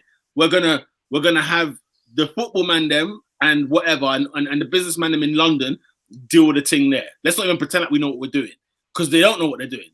But flipping out. No, Ernest, bruv. I need you to build a time machine, yeah? And I need to go back into that meeting where I see we have Edu, Arteta, and Vina, and we decided to give Willian 200 grand a week, bruv. I need to know. 3-year contract. I need to know, bruv. Who made that? How this decision came, bruv? Fam. No, the thing is, I cannot believe. You see, sometimes I'm embarrassed at where I work in it, because the amount of takes that people have, and Adrian will witness. No, good. And the reason I say Adrian and Peter would have witnessed. Adrian, Peter, and Oscar would have witnessed it the most. The amount of takes I have to sit through. People looked at me in the eyeball, in the retina, and told me that Willian is a good signing. I said, flip. They're all Fam, we got bumped, fam, and he was free. Are you? I can Willian, man. Listen, I done told you, lot, yeah. I done told you, man. We need to get away from Chelsea's bins. I've said it week in, week out. How many players have we got from there? And bins. You see, you know the non-sentiment FC thing, yeah? Manchester United lost the league to Man City on goal difference. What did they do the next year? What did they do? They went to the lane and called for the top goal scorer the year before. 31 goals. 31 goals. Sentiment or not. He didn't go look for honestly, he didn't go for Pavle. Listen. Van Persie said, the little boy in me wants to win trophy. This is the thing. At the end of the day, it comes down to winning. Do you want to win or not? Do you know what I hate about Robert Van Persie, yeah? Every year, his statement about ambition of this football club resurfaces every season because of moments like this. I hate it. I can't freaking stand it. Because the thing is, you hate it because he's right. He's 100% right. Do you know what's true? Every player that questions their own club's ambition, they're always right. They were never wrong. Remember when Rooney did it? It was the same thing. He was right. He was right. When they tried to vilify him, I tried to vilify Van Persie as well, but he was right. But it's not weird. Rooney's one was different. It was under Fergie, bruv. What are you talking about? No. Rooney said, we have won the Champions League 2 years ago. We need to sign Mesut Ozil. Fergie said, you focus on trading, I'll focus on transfers. we went to Wembley, played one of the best teams, if not the best team I've seen with my two eyes, with Ryan Giggs in midfield. In central midfield. It was in central midfield. It wasn't even like he was on the wing. My man was in central midfield. No. Yeah, you have to understand. Fergie thought it was okay to bring Tom Cleverley, flipping Danny Welbeck, all these guys, because they won the league in that horrible season in 2013. He thought that was going to continue. No wonder Man United are in the mess that they are. Rooney was right. Rooney was absolutely right. And the thing is, I look at Ferguson and that famous video of his hand and it was shaking. Yeah? I said, you deserve that. You absolutely deserve that. Because 2009, he flopped us. Ferguson is the reason we didn't win against Barca both times. But the reason both times, he didn't learn his lesson. Yeah? Man said to Rooney, go and mark Iniesta. Are you crazy? Are you mad? The second time we played them, Messi, Pedro, David Villa said, This is England's national stadium. This is my house. Like a year ago, if not, did they not win the World Cup 2 years prior? Had they not won the Euros in 2008? And then they went to win the Euros again anyway that year as well, the next year. Bruv, listen, this is not a laugh. Football is not a laugh. Football is no jokes. Arsenal are treating it like a laugh. It's been a laugh, but since they got rid of Wenger, it's been a laugh. Guys, do you remember when Klopp came and he said, in 4 years, I'm going to win this league? I looked at his brother and said, either you're crazy, delusional, insane, or you're flipping bad man. He said, to turn that, he was all of them, by the way. And here's my issue, like I see 40 agendas got hashtag FSG out, bro. Fam, I'd rather have your owners than this guy Stan Kroenke, bro. We are not winning nothing until this man leaves this club, bro. David, fam. David. What's not happening, bro? Listen, here why I say why. No, here why I say why. FSG, you got rid of what Gillette and them clowns over there. Liverpool get these clowns out of him. Got Liverpool in administration. They said, all right, the CEO of Liverpool said, yeah, hey, you're done out here. Got man them who's got a vision, yeah. On the Boston Red Sox, yeah, they want winning championship. They're all about winning. FSG has come in, all right, boom. Obviously, took him a while. Brendan Rodgers, Roy Hodgson, all that nonsense. They go, all right, cool. Get rid of this guy. Klopp in, 4 years, Bish Bash Boss, Salah, whoever, Van Dijk, Alisson, Champions League, Premier League. But us, man, we're losing Understand Kroenke. Understand Kroenke. We've lost Fabregas. Added by your whoever Van Persie. Bro, look at the record, bro. Yeah. On a free. Sanchez gone. We swapped Sanchez for Mkhitaryan. It's all underneath Stan Kroenke, bro. Now you're telling me he's not the reason. Get this man out. I don't Arsenal fans, yeah. Guaranteed till Kingdom Come. If this man said we're not winning nothing, bro. David, you know full well though, even if there was a new ownership at Arsenal, you still need to get rid of Edu, Arteta, Vina, the lot. Yes, the new owner will come and clear house, bro. You see this, yeah? And new owner clear house, bro. Bro, I'll go to Everton, bro. I'll get their football director. I'll get their manager. I'll get. Look at City, bro. You think the Sheikh are playing games, bro? They want the Donnies of Donnies, bro. Because the real question comes down to, yeah, do you want to win? If you don't want to win,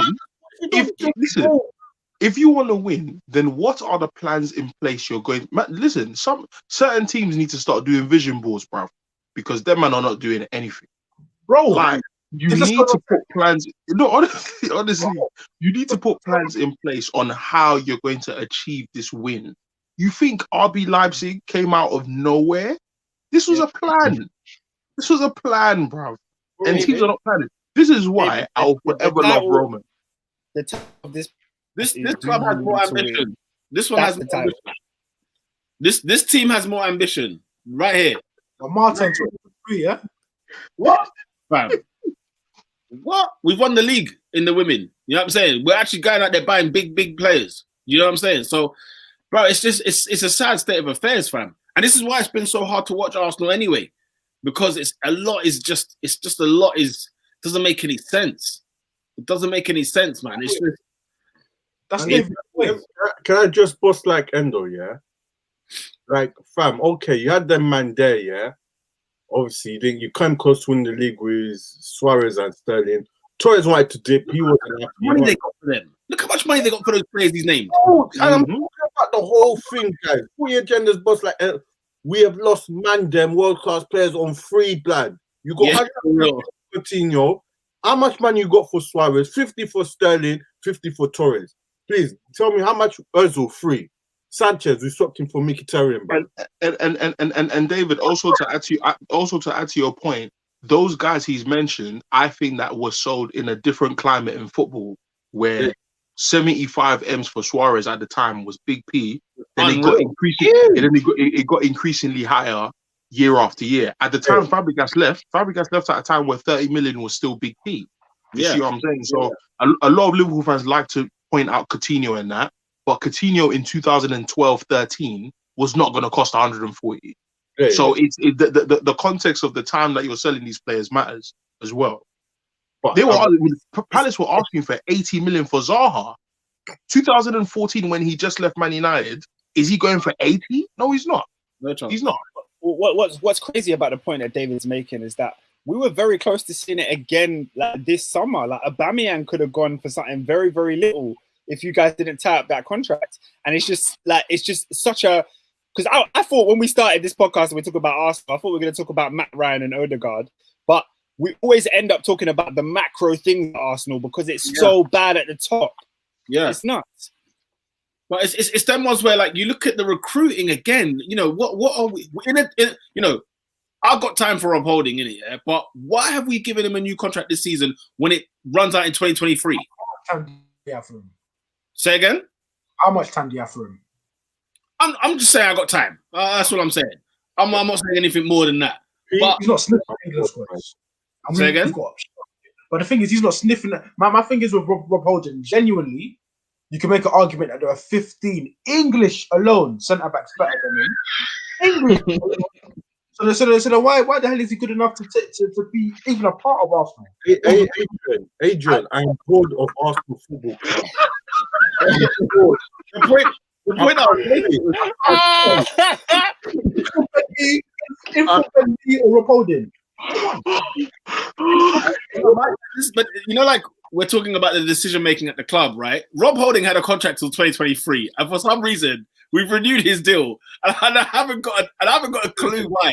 In a time where we're trying to get Ozil off the books, we're trying to get Socrates. Hey, Adrian has killed Ernest. He's to meet himself. The point, all I was trying to make was, the decision making, even in 2021, the decision making is serious because players are going for free. What club do you know where there's mutual termination? What club do you know where there's mutual? There's been a goal at Adams Park, ladies and gentlemen, 85th minute, and Jose Mourinho is on his feet as Harry Winks sends one over into the back of the net. It's been all Tottenham in the second half, and they couldn't find a way in. But do you know what, Peter?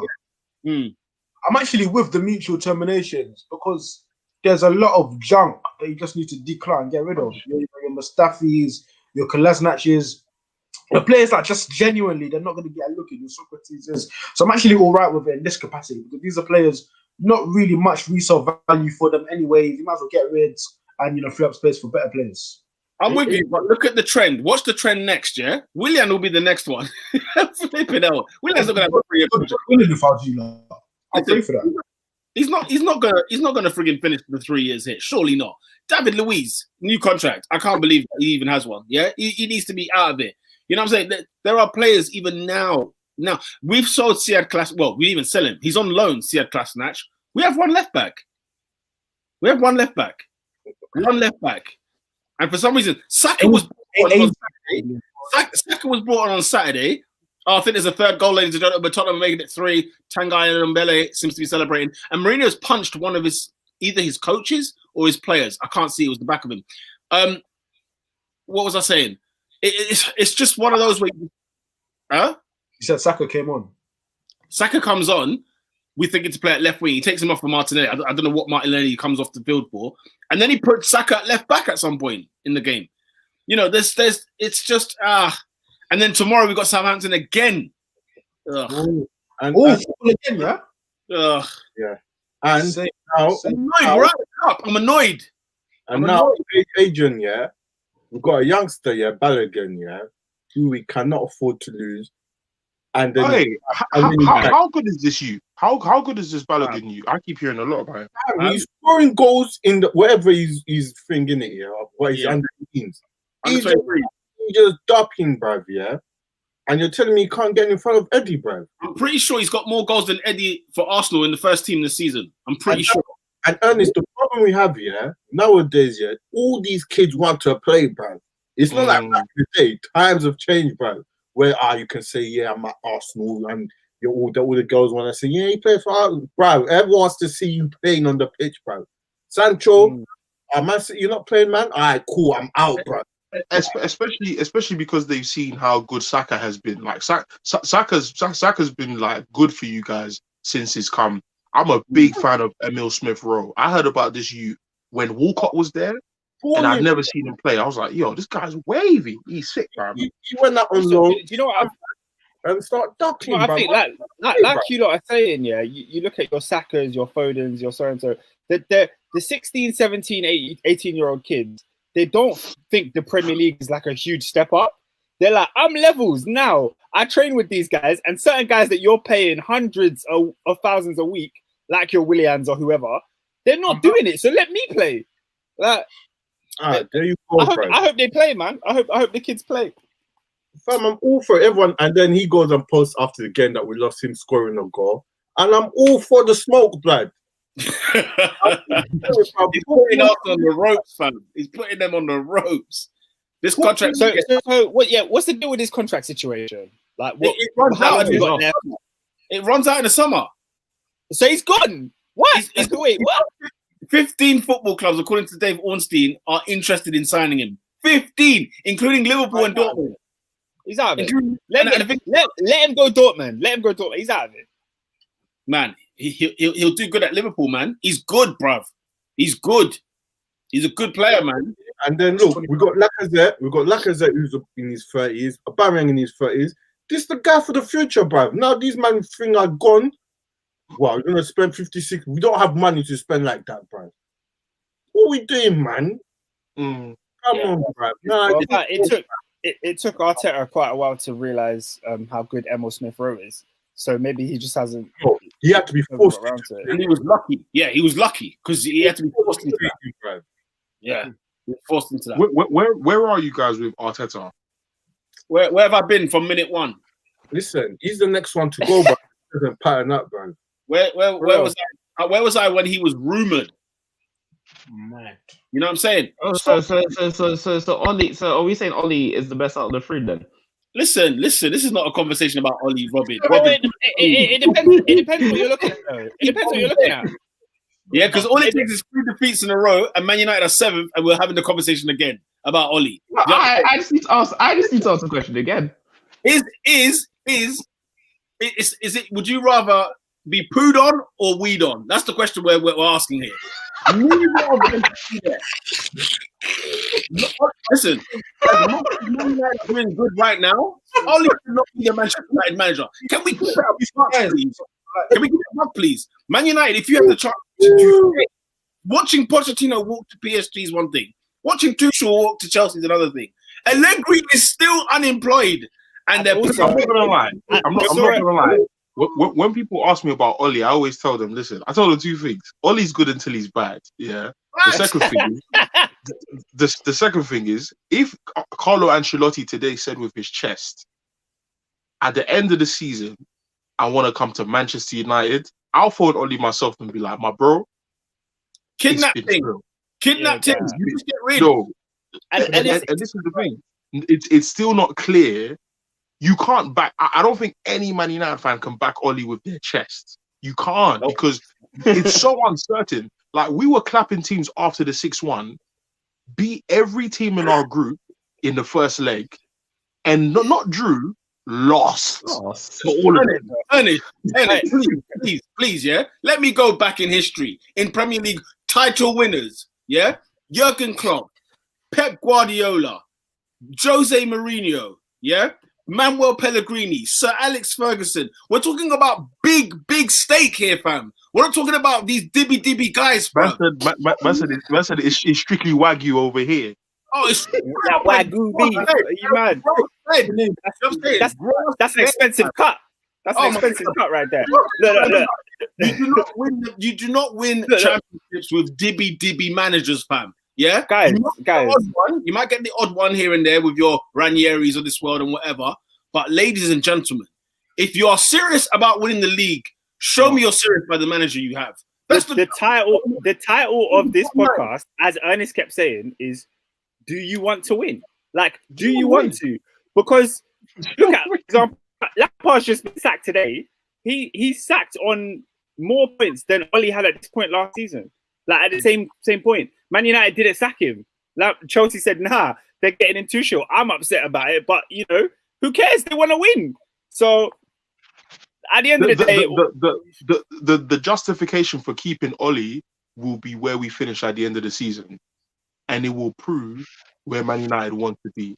If you're content with top 3 and not winning the league, then it will show you. She will show me where Man United are at. If you're content with winning the league, it will only be because Ollie's won it. So for me, it's just one of those things where I think United fans, we are riding our luck well. Like it's just one of them ones where there's so many things. Enjoying the view of what it is because we haven't been there for so long. No, but the thing is, you see, this is where I'm different because you're the third person to tell me that this week. I'm like, bro, if I'm not winning this league, man's not trying to do views from the 6th, bro. I need the league. But that's what I'm saying. But I already said this, by hook or by crook, I want the league. But I'm saying what United fans are enjoying the view because it's like, oh my gosh, it's been 8 years. How long have we not been in number one? But then, Robin, that tells me that the bar is low. This game 1938 low. If men are saying, I'm just happy with the view, bruv, I want to win the league. I'm not saying you lot don't. I'm just saying my contentment with the view doesn't equal I'm enjoying the view. I'm happy where we are. I'd rather be first than flipping 5th. But for me, May matters, bro. I'll take Ollie more seriously when he starts winning trophies at Man United. At this moment in time, I can't take him seriously. Listen, people are unemployed. and he is at a job at Manchester United. There was a point in time where Lampard was at Chelsea, Arteta at Arsenal, and Oli at Man United at the same time. That's a good time. At the same time. Bro, Like- that's shocking, bro. It's a joke. It's a big joke. It's one of the biggest clubs in England, bro. It's not even that. Nonsense. You could even look abroad as well, seeing that it's sentiment all around. Like, look at Juventus with Pirlo, for example. Yeah, joke. The only team that I can say that has an exception is Bayern Munich. Because for someone really, somehow, their ex-players become title-winning contenders and Champions League winners. Some way, somehow, they just do it. But that's just German efficiency for you. They ain't lost the league since 2012. You know what I'm saying? They could whatever they want. They could do what they like. You know what I'm saying? I argue with them. You know them, man. There, but For your gender said, Right. it's like choosing from cholera and polio. Bloody hell. bro, That's the choice of managers between Arteta, Oli, and Lamps. Apparently, Yeah. Jerry from Whoop said, whoop. "I don't even know what that." All right, cool. Peter, who Yo. the heck is Odegaard? That brother needs to come Jamaica and eat in so he can build some strength. Man won't be able to hack the Prem. What are your thoughts, guys, on the rumored loan?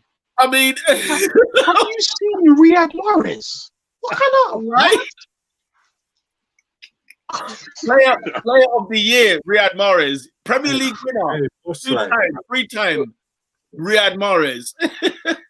No protein whatsoever in his body, but he has one thing. Look, Odegaard. I mean, I'm just hoping. Like, you know, I don't. Even, do I care? No. Oh. No. I don't. I'm not gonna lie. I like him, you know. Yeah, I mean, And the thing is, yeah, he ruined his career by going to Madrid early, bro. I don't agree with that. He's like 22. No, but you know what I mean? Like, you're 18, you need to be playing regular thing, was bro. he not 15 or something, or 16 when they signed It was him. like 16 when he signed him. But he's moved enough to play enough games. Yeah, he has got loan spells. To be fair, Herenveen, Yeah, and your dad. Yeah, but you know what I mean? Like, you know, like when Cesc coming to he's playing with the Invincibles, like obviously the back end. Yeah, Time with the team, we'll share the same thing. Like, you stay but one club, bruv. It's not like Odegaard has more than enough time to choose his destiny, in my opinion. He's young enough. He's a kid, bro. the thing is, that's the thing, Yeah. innit? He's a kid. That's the thing. Like at the end of the day, we're gonna get ups and downs with him because he's a kid, you know. And My worry for Arsenal. there's a Liverpool point on Arsenal and transfers and money and so on. Look at the scope of where we are. Matt Ryan from Brighton, and then Martin Odegaard. You know what I'm saying? Look at where we are. ladies and gentlemen. Jay, Look at where we are. guys, I'm done, bro. I'm bored. As I said, I'm bored of Arsenal. It's No same, other football club wants to buy Odegaard except Sociedad, who wanted him back on loan because of what he did there. as I said, bro. I'm bored, man. It's getting ridiculous now. They've got David Silva, and guess what? It's going okay over there. You know what I'm saying? He's replaced Odegaard this season, and it seems to be going okay over there. But this is what are we doing? We're getting rid of our number 10, our best number 10, replacing with a trash one. Now we've got another one, the kid who we're not sure about. It's just, and we've got Smith Rowe already there as well. So what are we doing? It doesn't make any sense, fam. It No, doesn't. but Odegaard coming to play centrally now. But Smith Rowe, that's what he's saying. That's what I'm No, saying. but does Smith Rowe play number 10? Yeah, I Yeah. always see him on the flanks for some reason. Okay, he's I need to naturally watch number him. 10, and what you've seen him doing, he's always roaming around the corner of each end of the box. So he always plays in that little area there, which, you know, it creates a bit more. It pulls teams across. That's why he looks really good. When you're playing up against whack teams, West Brom's, Newcastle's, whatever, he looks so much better than he probably is because, you know, up against teams that are like they're just not up to the level. They don't know what kind of they don't have to play against a team like say Arsenal and the big lot. Let's say he looks better than he is, but But the only positive with that is that when William plays, they know what to expect.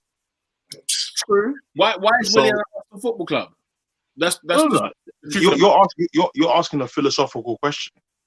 Like, who came first, the chicken or the egg? I've become things there. since this time. Arsenal have brought me back to God. It's ridiculous. It's on a deeper level. It's when you realize, you know what? Do not put your trust in man. You know them lines there. Guys, I'm looking at Odegaard, yeah, and he hasn't played football for quite some time. And he's injured. No. So you've got him on loan, and it's no option to buy. It's another Kallstrom, yeah? Yeah. Dennis Suarez, Kallstrom. Who else? I mean, at the time that Kallstrom came, it was new to people that didn't know it happened. Now we know that it happens more regularly than it should. Well, you sounded fair, bro. His last league start was 21st of November. Yeah, he ain't played a game since November. That's his last league start. Yeah, since then, he played 5 minutes against Celta Vigo on the 1st of second of Jan. He'll have good games. He'll have bad games. It will just be he's at Arsenal. You have to understand. If he comes, he'll be playing for Arsenal, and that's the context you really need to put into perspective. It's not whether or not is he good enough to play at Arsenal. Look at what he's joining from what he's leaving. You know what I'm saying? So at the end of the day, like I said, that's why I'm not too fast. You know, Matt Ryan in goal. I mean, you know what? Is Runnison going out? Are we selling him, or are we just going to have 3 goalkeepers for the sake of having 3 goalkeepers? Why did you have 2 goalkeepers on the bench? We've had that a few times now this season because you're allowed more subs in the cup games, and you can make more substitutions. You can have more on the bench. So I think he was taken up there anyway as precaution, and I think Aubameyang, of course, having to go home, I think kind of forced that situation forward as well. But yeah, man, it's not the best environment at the moment, man, and it's just going to be a long, hard season. We'll be good. We'll do well to finish in the top 10 this season, and that's genuine. We'll do well to do that. I literally just say if I was Arsenal right now, it's Europa or bust, and I keep saying this because that's the only thing. Man. Benfica. I mean, listen. Benfica's our next game. I mean, they could tear us a new one. They could literally tear us a new one. But yeah, man, I guess that's that on Arsenal. Ernest, I've got to go. lads. All right, So, next week. We'll catch you next week, bro. But yeah, man, with that said, bruv, should we just talk about the predictions for this week? Oh, obviously, sorry, the awards. Are we giving an award for the FA Cup? Might as well, man. Goal of the week. I don't care, bro. I mean, I'd say that Bruno Fernandes free kick. Yeah, I was going to say that free kick was fantastic. What better than Salah's chip or Greenwood's finish? Yeah, free kick is because it was so unexpected that he beat the wall and he beat Alisson on the side that he was on. It was more so Alisson because what you say, Adrian? Sorry, I was going to say, like, it looks like it was in. Like when Bruno stood up, it was like, you know what? There's only one place this nasty son's going to put it, isn't it? And then he puts it bottom corner. Bloody hell, man. Oh, we have a contender. SW6 said Basuma. Basuma scored an absolute banger. Oh my gosh!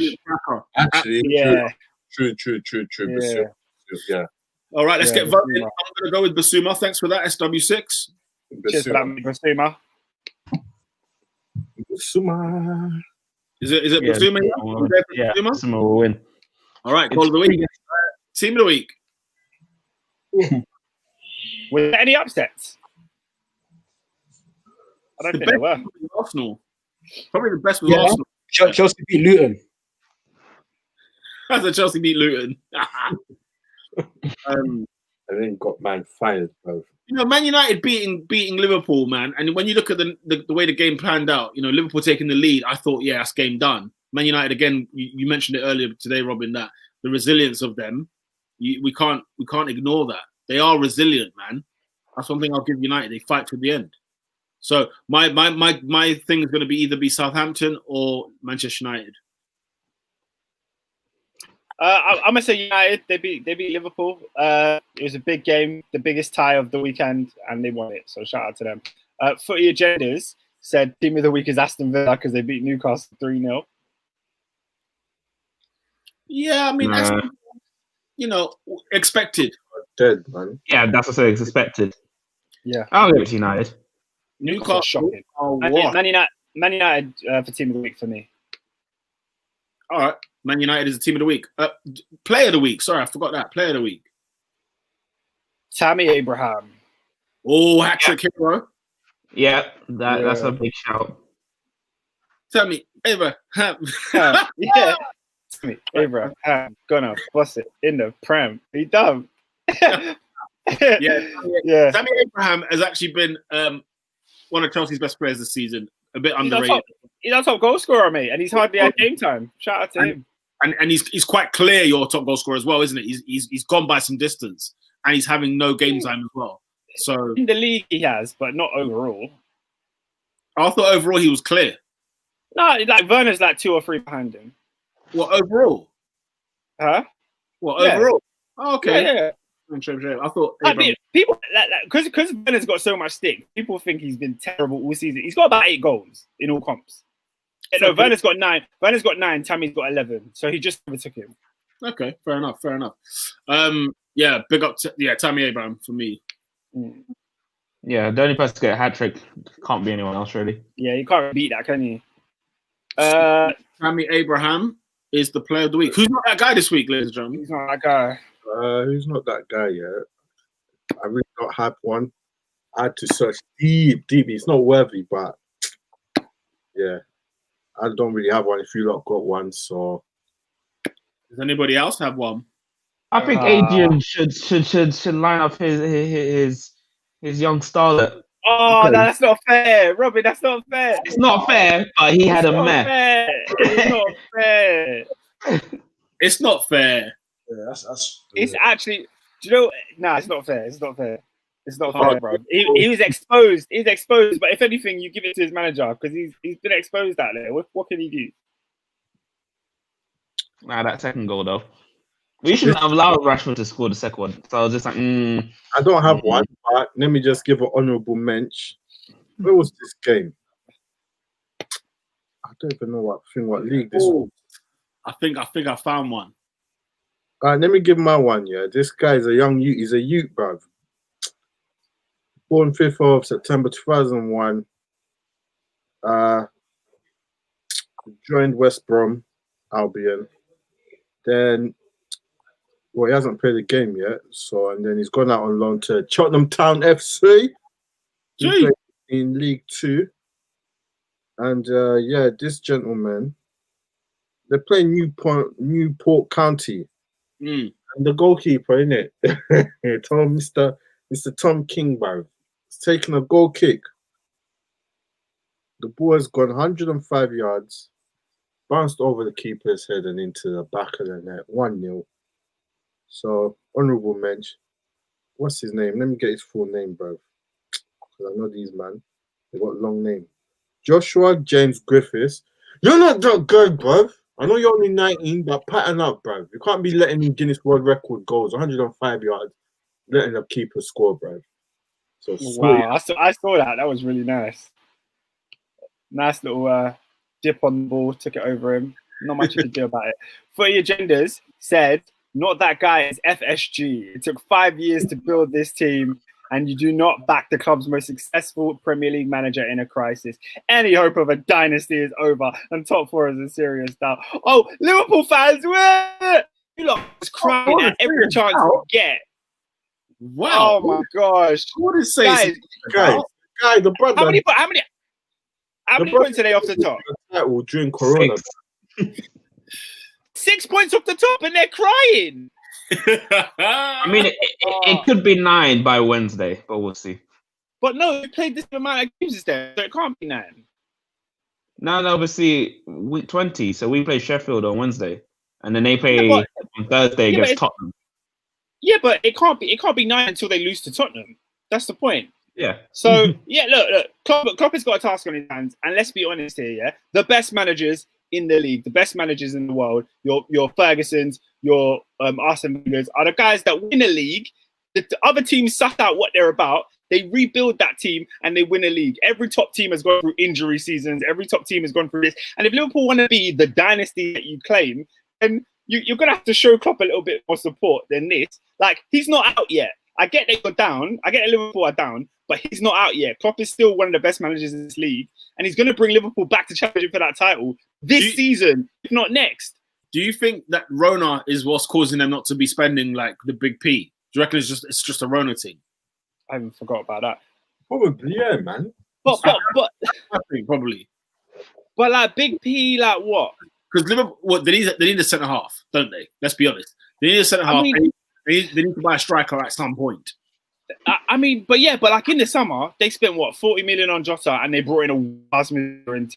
It's not like they just left out to dry. No, it's true. Injury. I'm saying generally now, they need to buy someone.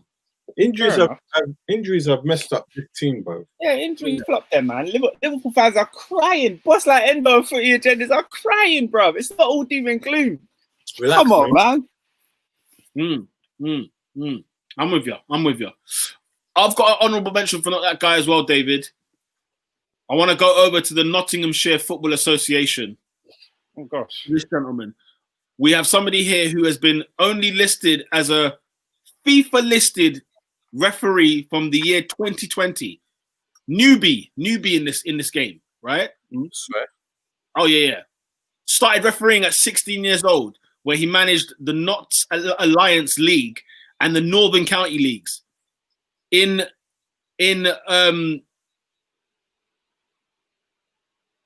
Sorry, I'll move on. Of recent weeks, and ever since I've seen this man referee a football match, I've seen nothing but scandalous decisions being made. I've seen nothing but ineptitude being made. And for that reason, ladies and gentlemen, David Coote, you're not that guy, bro, because ladies and gentlemen, follow this guy from now on. And I'll tell you, he's the worst referee in the Premier League. David Coote. Remember the name. He is an awful referee. Let him get better. Well, we shall see, ladies and gentlemen. Give him time. Stop hanging out the young kids to dry. Give him time. You know, but SW, you know, fam, you know, Coote. Kind of a name is this? Anyway, it's not his fault. But yeah, let's do the predictions very quickly of the midweek action, as well as the midweek flips. Hey. It's back on, Oscar. It's back on. We kick things off 6 o'clock. Nah, bun them games. Palace, West Ham, Arsenal, Leeds, bun them. Southampton at home to Arsenal. Yeah, again, 8:15. Don't know, man. Southampton, Saints, 3 points. I can't lie, the Saints. Let's go. Robin, don't. It's not your fault, mate. It's the Saints. It's got to be the Saints. Will the Saints go marching in, ladies and gentlemen? I think they will do. Wednesday. Clear unanimous decision. Wait. Unanimous? Is it unanimous? Adrian, what? Go on. Yeah, the Saints. Well, Adrian, what are you saying? Saints, Adrian? Is he just gone? David, are you saying Saints? I said draw, bro. Nah, Southampton win for me. Wednesday night, Oscar, your beloved Chelsea kick things off at 6 o'clock against Wolverhampton Wanderers, which I think Lampard would have beaten. Yeah, but who's picking the team? We don't even know who's there. Journey and Lampard have been sacked. Tuchel hasn't been announced. We've got a press conference tomorrow at like 1 p.m. Who's taking the press conference? Nobody knows a thing. My club is managerless. It'll be Mason Mount. It'll be Mason Mount. Do you know what? It will be Mason. It will be Mason. Mason. That is funny, bro. We've got a press conference tomorrow. I don't know who is going to turn up to this press conference. I don't know. I think. Do you know what? Before with Lampard in charge, I was so confident that we would beat Wolves because Wolves ain't really been themselves. But I found out today Wolves haven't won one game in the last 9. Guess who that was against? Chelsea. So I'm going to go for a Chelsea. You know who the last win was before that drought? Who? The Arsenal. Of course. I'm going to go Chelsea win. I'm going to go Chelsea win. I was going to say FSG out. No, Footy Agendas says Kepa will take over. Man like Kepa. Fam. Oh, yeah, his goalkeeping performance was quite sketchy at times. Oh, he could have got not that guy, you know. He could have. Oh, yeah, he could have. He could have got it. Okay, 8:15, big clash. Everton against Leicester City. Come on, Everton. Leicester. Oh, it's a thigh rubber. I call it a thigh rubber, ladies and gentlemen. This is going to be a tough game, bro. Give me a draw, yeah, because I need these middle of the road teams to just dip out the way, yeah. They're so annoying, yeah. Leicester, Southampton, Everton, Tottenham. You lot are not top 4 teams, bruv. Move. Let Chelsea come. Like, let us through, please. Oscar, we got to enjoy this because look, it's Manchester United and City and them men are up there. Liverpool. I need to see some Everton and Leicester dancing in the mix. Peter, I can't have my team finish behind Everton, Leicester, Southampton. Are you mugging me off? That's the Villa. Nature is healing as well. Like. Guys, this is called the Top 4 podcast. Those teams ain't in the question. They're not in it. Bro, do you remember on our logo we used to put whatever the top 4 were from the previous season?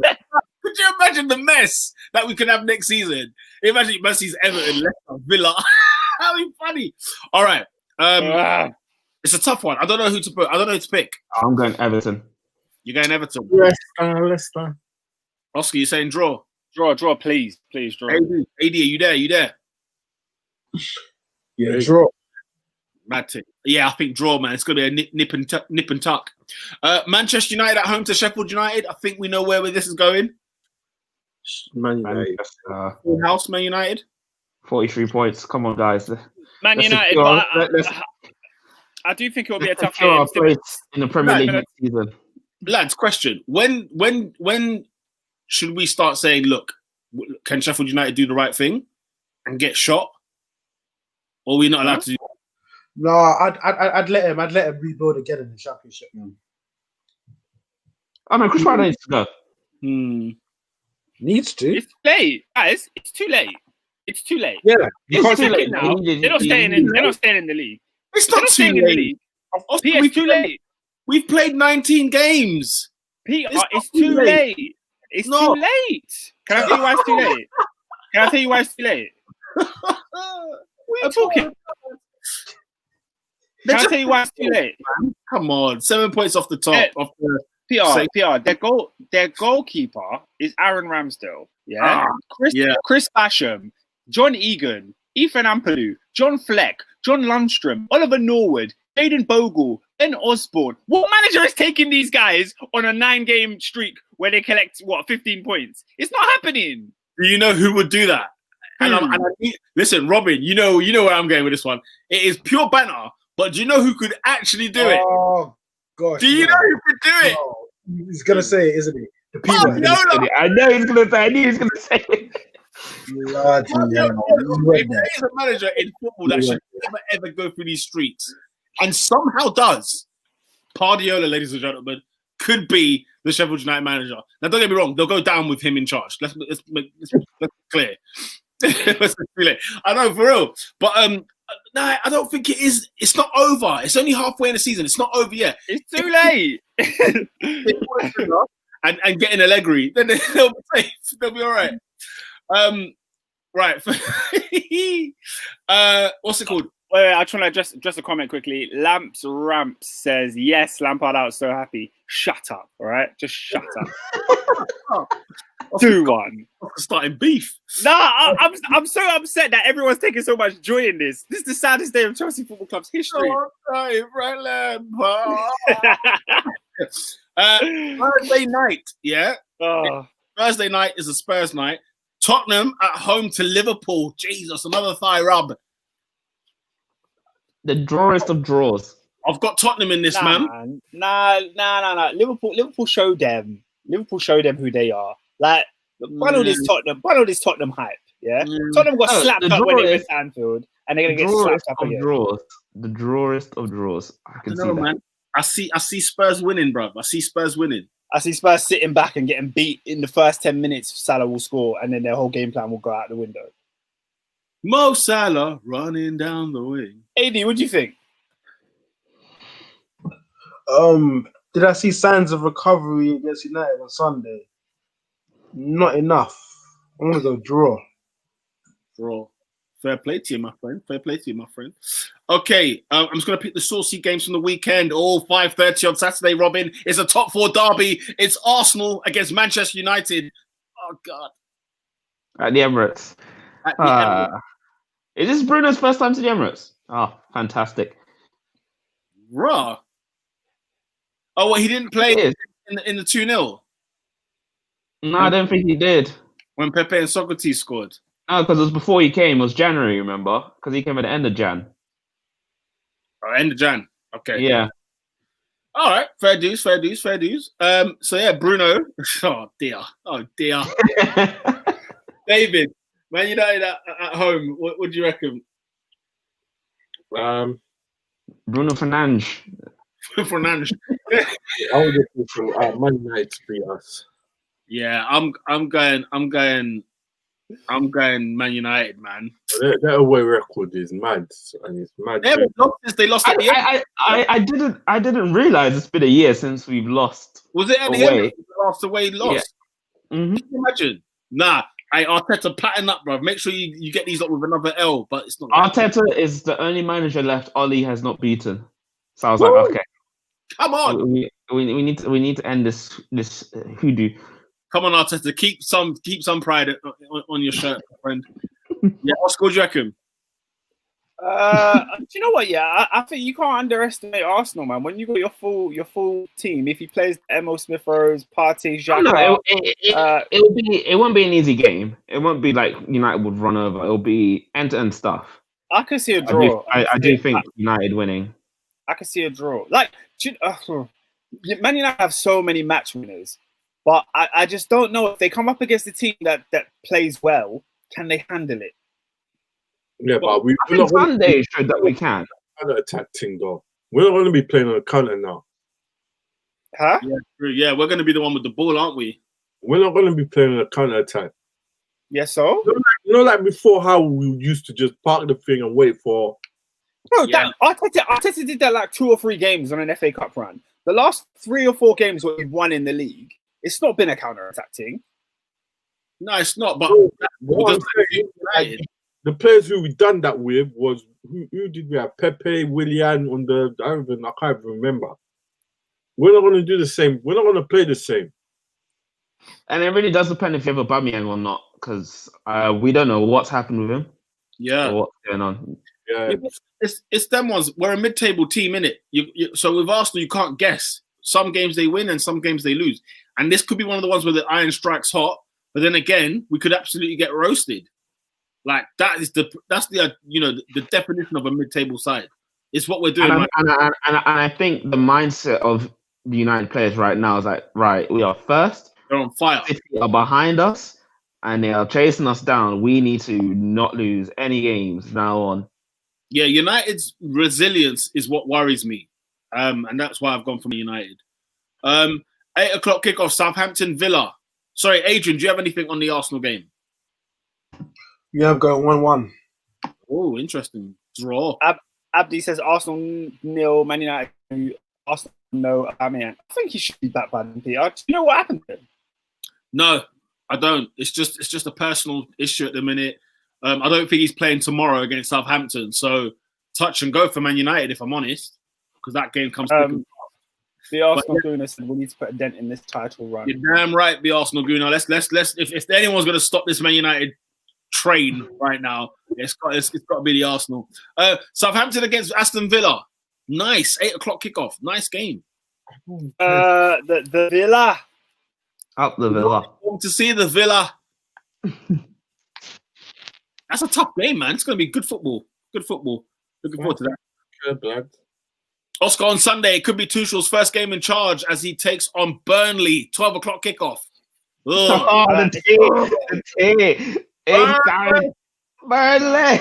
It's a baptism to the Premier League. I'll tell you that. Hey. Bet your money on Burnley and you'll lose your money. It's Stamford Bridge. We're beating them. Up the Chelsea. Up the Chelsea. Leicester at home to Leeds. Yeah, Leicester. I think Leicester will do all right. I think they found their form. Adrian, your boys go away to West Ham. 4:30 kickoff.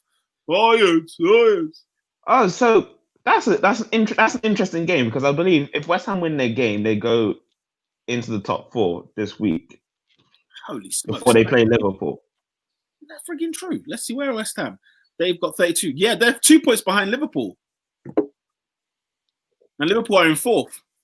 That's an interesting game. That Moise. Oh mate, Moise. Yeah, I think Liverpool should. Oh, I don't know, man. I don't know. The away record this season has been a shocking disgrace. 2-0 West Ham. Flipping hell. You stuck your neck on the line there, my friend. And for that, I'm going to say a draw. I think West Ham are in good form, man. A draw, I think it could be a draw. West Ham have been brilliant this season, by the way. Hats off to David Moyes. But I'm gonna go Liverpool sneaky. Salah, Abdi's giving it to Liverpool today. Salah is hardcore. Salah is a marksman, man. Yeah, ladies and gentlemen, he's a marksman. I think they're gonna win 2-1. West Ham will be playing better, but they'll win 2-1. That's really an interesting game. Brighton Spurs, we already know. Before we get out of here, let me just address 2 of these comments because these guys are just chatting rubbish. Lamps Rams is back. He said, "This is not the saddest day. This is the best day. Stop brown nosing chavs to be cool, Joker." I don't know if you're a Chelsea fan, so I'm going to reserve my judgment on what you're saying. But I'll move on to this guy. Clam Feder said, "Shout out to you for the comment." He said, "Why is that black guy upset over Lampard? LOL. What he did to Adoy is he Polar or what?" You know what I'm saying? You got to back the black man, bruv. You know what I'm saying? Where the Black Lives Matter, huh? What happened to Callum Hudson-Odoi? Huh? Reece James, Tomori. You know what I'm saying? Where's the man? Rudiger. Where the man them at? But the real question is where's Havertz as well? So there's many people. There's many. Robin, it's so dumb on so many levels. It's so dumb. It's so dumb. This guy didn't graduate Tammy Abraham to the first team and make him Chelsea's starting striker for most of last season. You're an idiot. Oscar, you're an idiot. He went and bought Werner. That's a token black man, you know. You're an idiot. Man calling me a token because I'm upset that Lampard left. The guy scored 211 goals for my club. Tammy, not you, Tammy. Oh, I can't believe this. I can't believe this has become a black-white agenda. Oscar, even with Tammy being graduated, why did he buy Werner? Because Tammy's not good enough. What do you mean, why did he buy Werner? What are you talking about? Why did he buy a black goalkeeper that is sweet? Say again? He bought a black goalkeeper. He signed a black goalkeeper. Get out of here. Get out of here. And again, gritted teeth. I mean, he had to drop Kepa, didn't he? At some stage, he had to drop Kepa. Do you know what it is? Yeah, I get that Chelsea is as a club that's been riddled with racism over the years, but I can't be upset that Frank Lampard got the sack. Why? Hey, why? You man see Denver Bar's video on Thomas Tuchel over the back of PSG. And Tuchel's coming in after he backed racism and all that. Oh, get out of it. Now Abdi's joining in. Oscar is a disgrace to the black community. Peter and Oscar are John Barnes' sons. Because I like Frank Lampard. This is what we're doing. Can you believe it? Can you believe it? Oscar, it's not about Didier Drogba, fam. That's why. It's about Didier Drogba, bro. It's not about Frank Lampard. Yeah, Lamps and Drog. They're a partnership. Most combined goals in Premier League history. Don't you forget it. The single, bro. It's about them man there, fam. Waving the flag. Celestine Babayaro. Let's get out of it because I'm sick of these. I'm sick of these comments. Fam, man and girls, ladies and gentlemen, thank you for locking into the Top 4 podcast this week. We are at Top 4 Podcast on the Twitter, at Top 4 Podcast on Spotify, iTunes, SoundCloud, the YouTubes. We are live every Monday at 8 p.m. Tell a friend. Oscar, let me shout out the new people that have commented today. We've had some first timers today, even though you might not necessarily be happy with. But I want to shout out all the new comments out of here. Better, you get me. I saw a couple. There was a few more over there as well. Laps come back out of there. There was a few other ones. You're welcome to comment, but I'm more than welcome to call you a scumbag. Get out of here. You got Stu MC. Oscar, this one hurt you, fam. This is the touch the nerve. Iklas Elmi as well, of course. Footy Agendas, SW6, Lola, the Generals, Footy Agendas, 100%. Of course, Abdi, Lucky, Lucky. Hey Lucky. guys, we're trying to get to 100 subs. 100 subs, what we're trying to do, guys. Subscribe to the channel. Subscribe to the channel. Man. Like the video, fam. We're nearly there for 100 subs. Please help us get there. Stu MC, you done know. Big up yourself. One to David. But yeah, with that said, people, you're gonna catch us next week. Bro, man, you're a disgrace, man. I don't, Jerry from the whoop. You can't It's forget all that. banter. It's all banter. Shout Yeah, no, out. on the real, try and share. Just share. Let's get us to 100 subs. Let's get big. Let's grow this thing together, man. Jerry from the whoop as well, you done know. With that said, people, yeah. Oh, rah. Abdi said Peter last week was so dead without you. Oh, Abdi, bruv, the love. Listen, these guys did a great job. Oscar did a fantastic job hosting the top four podcast. He just because battered Rooney last week, and that's why. Oh mate, I would have been there to back Rooney. Don't you worry. But yeah, top four podcast next week. With that said, peace. Peace.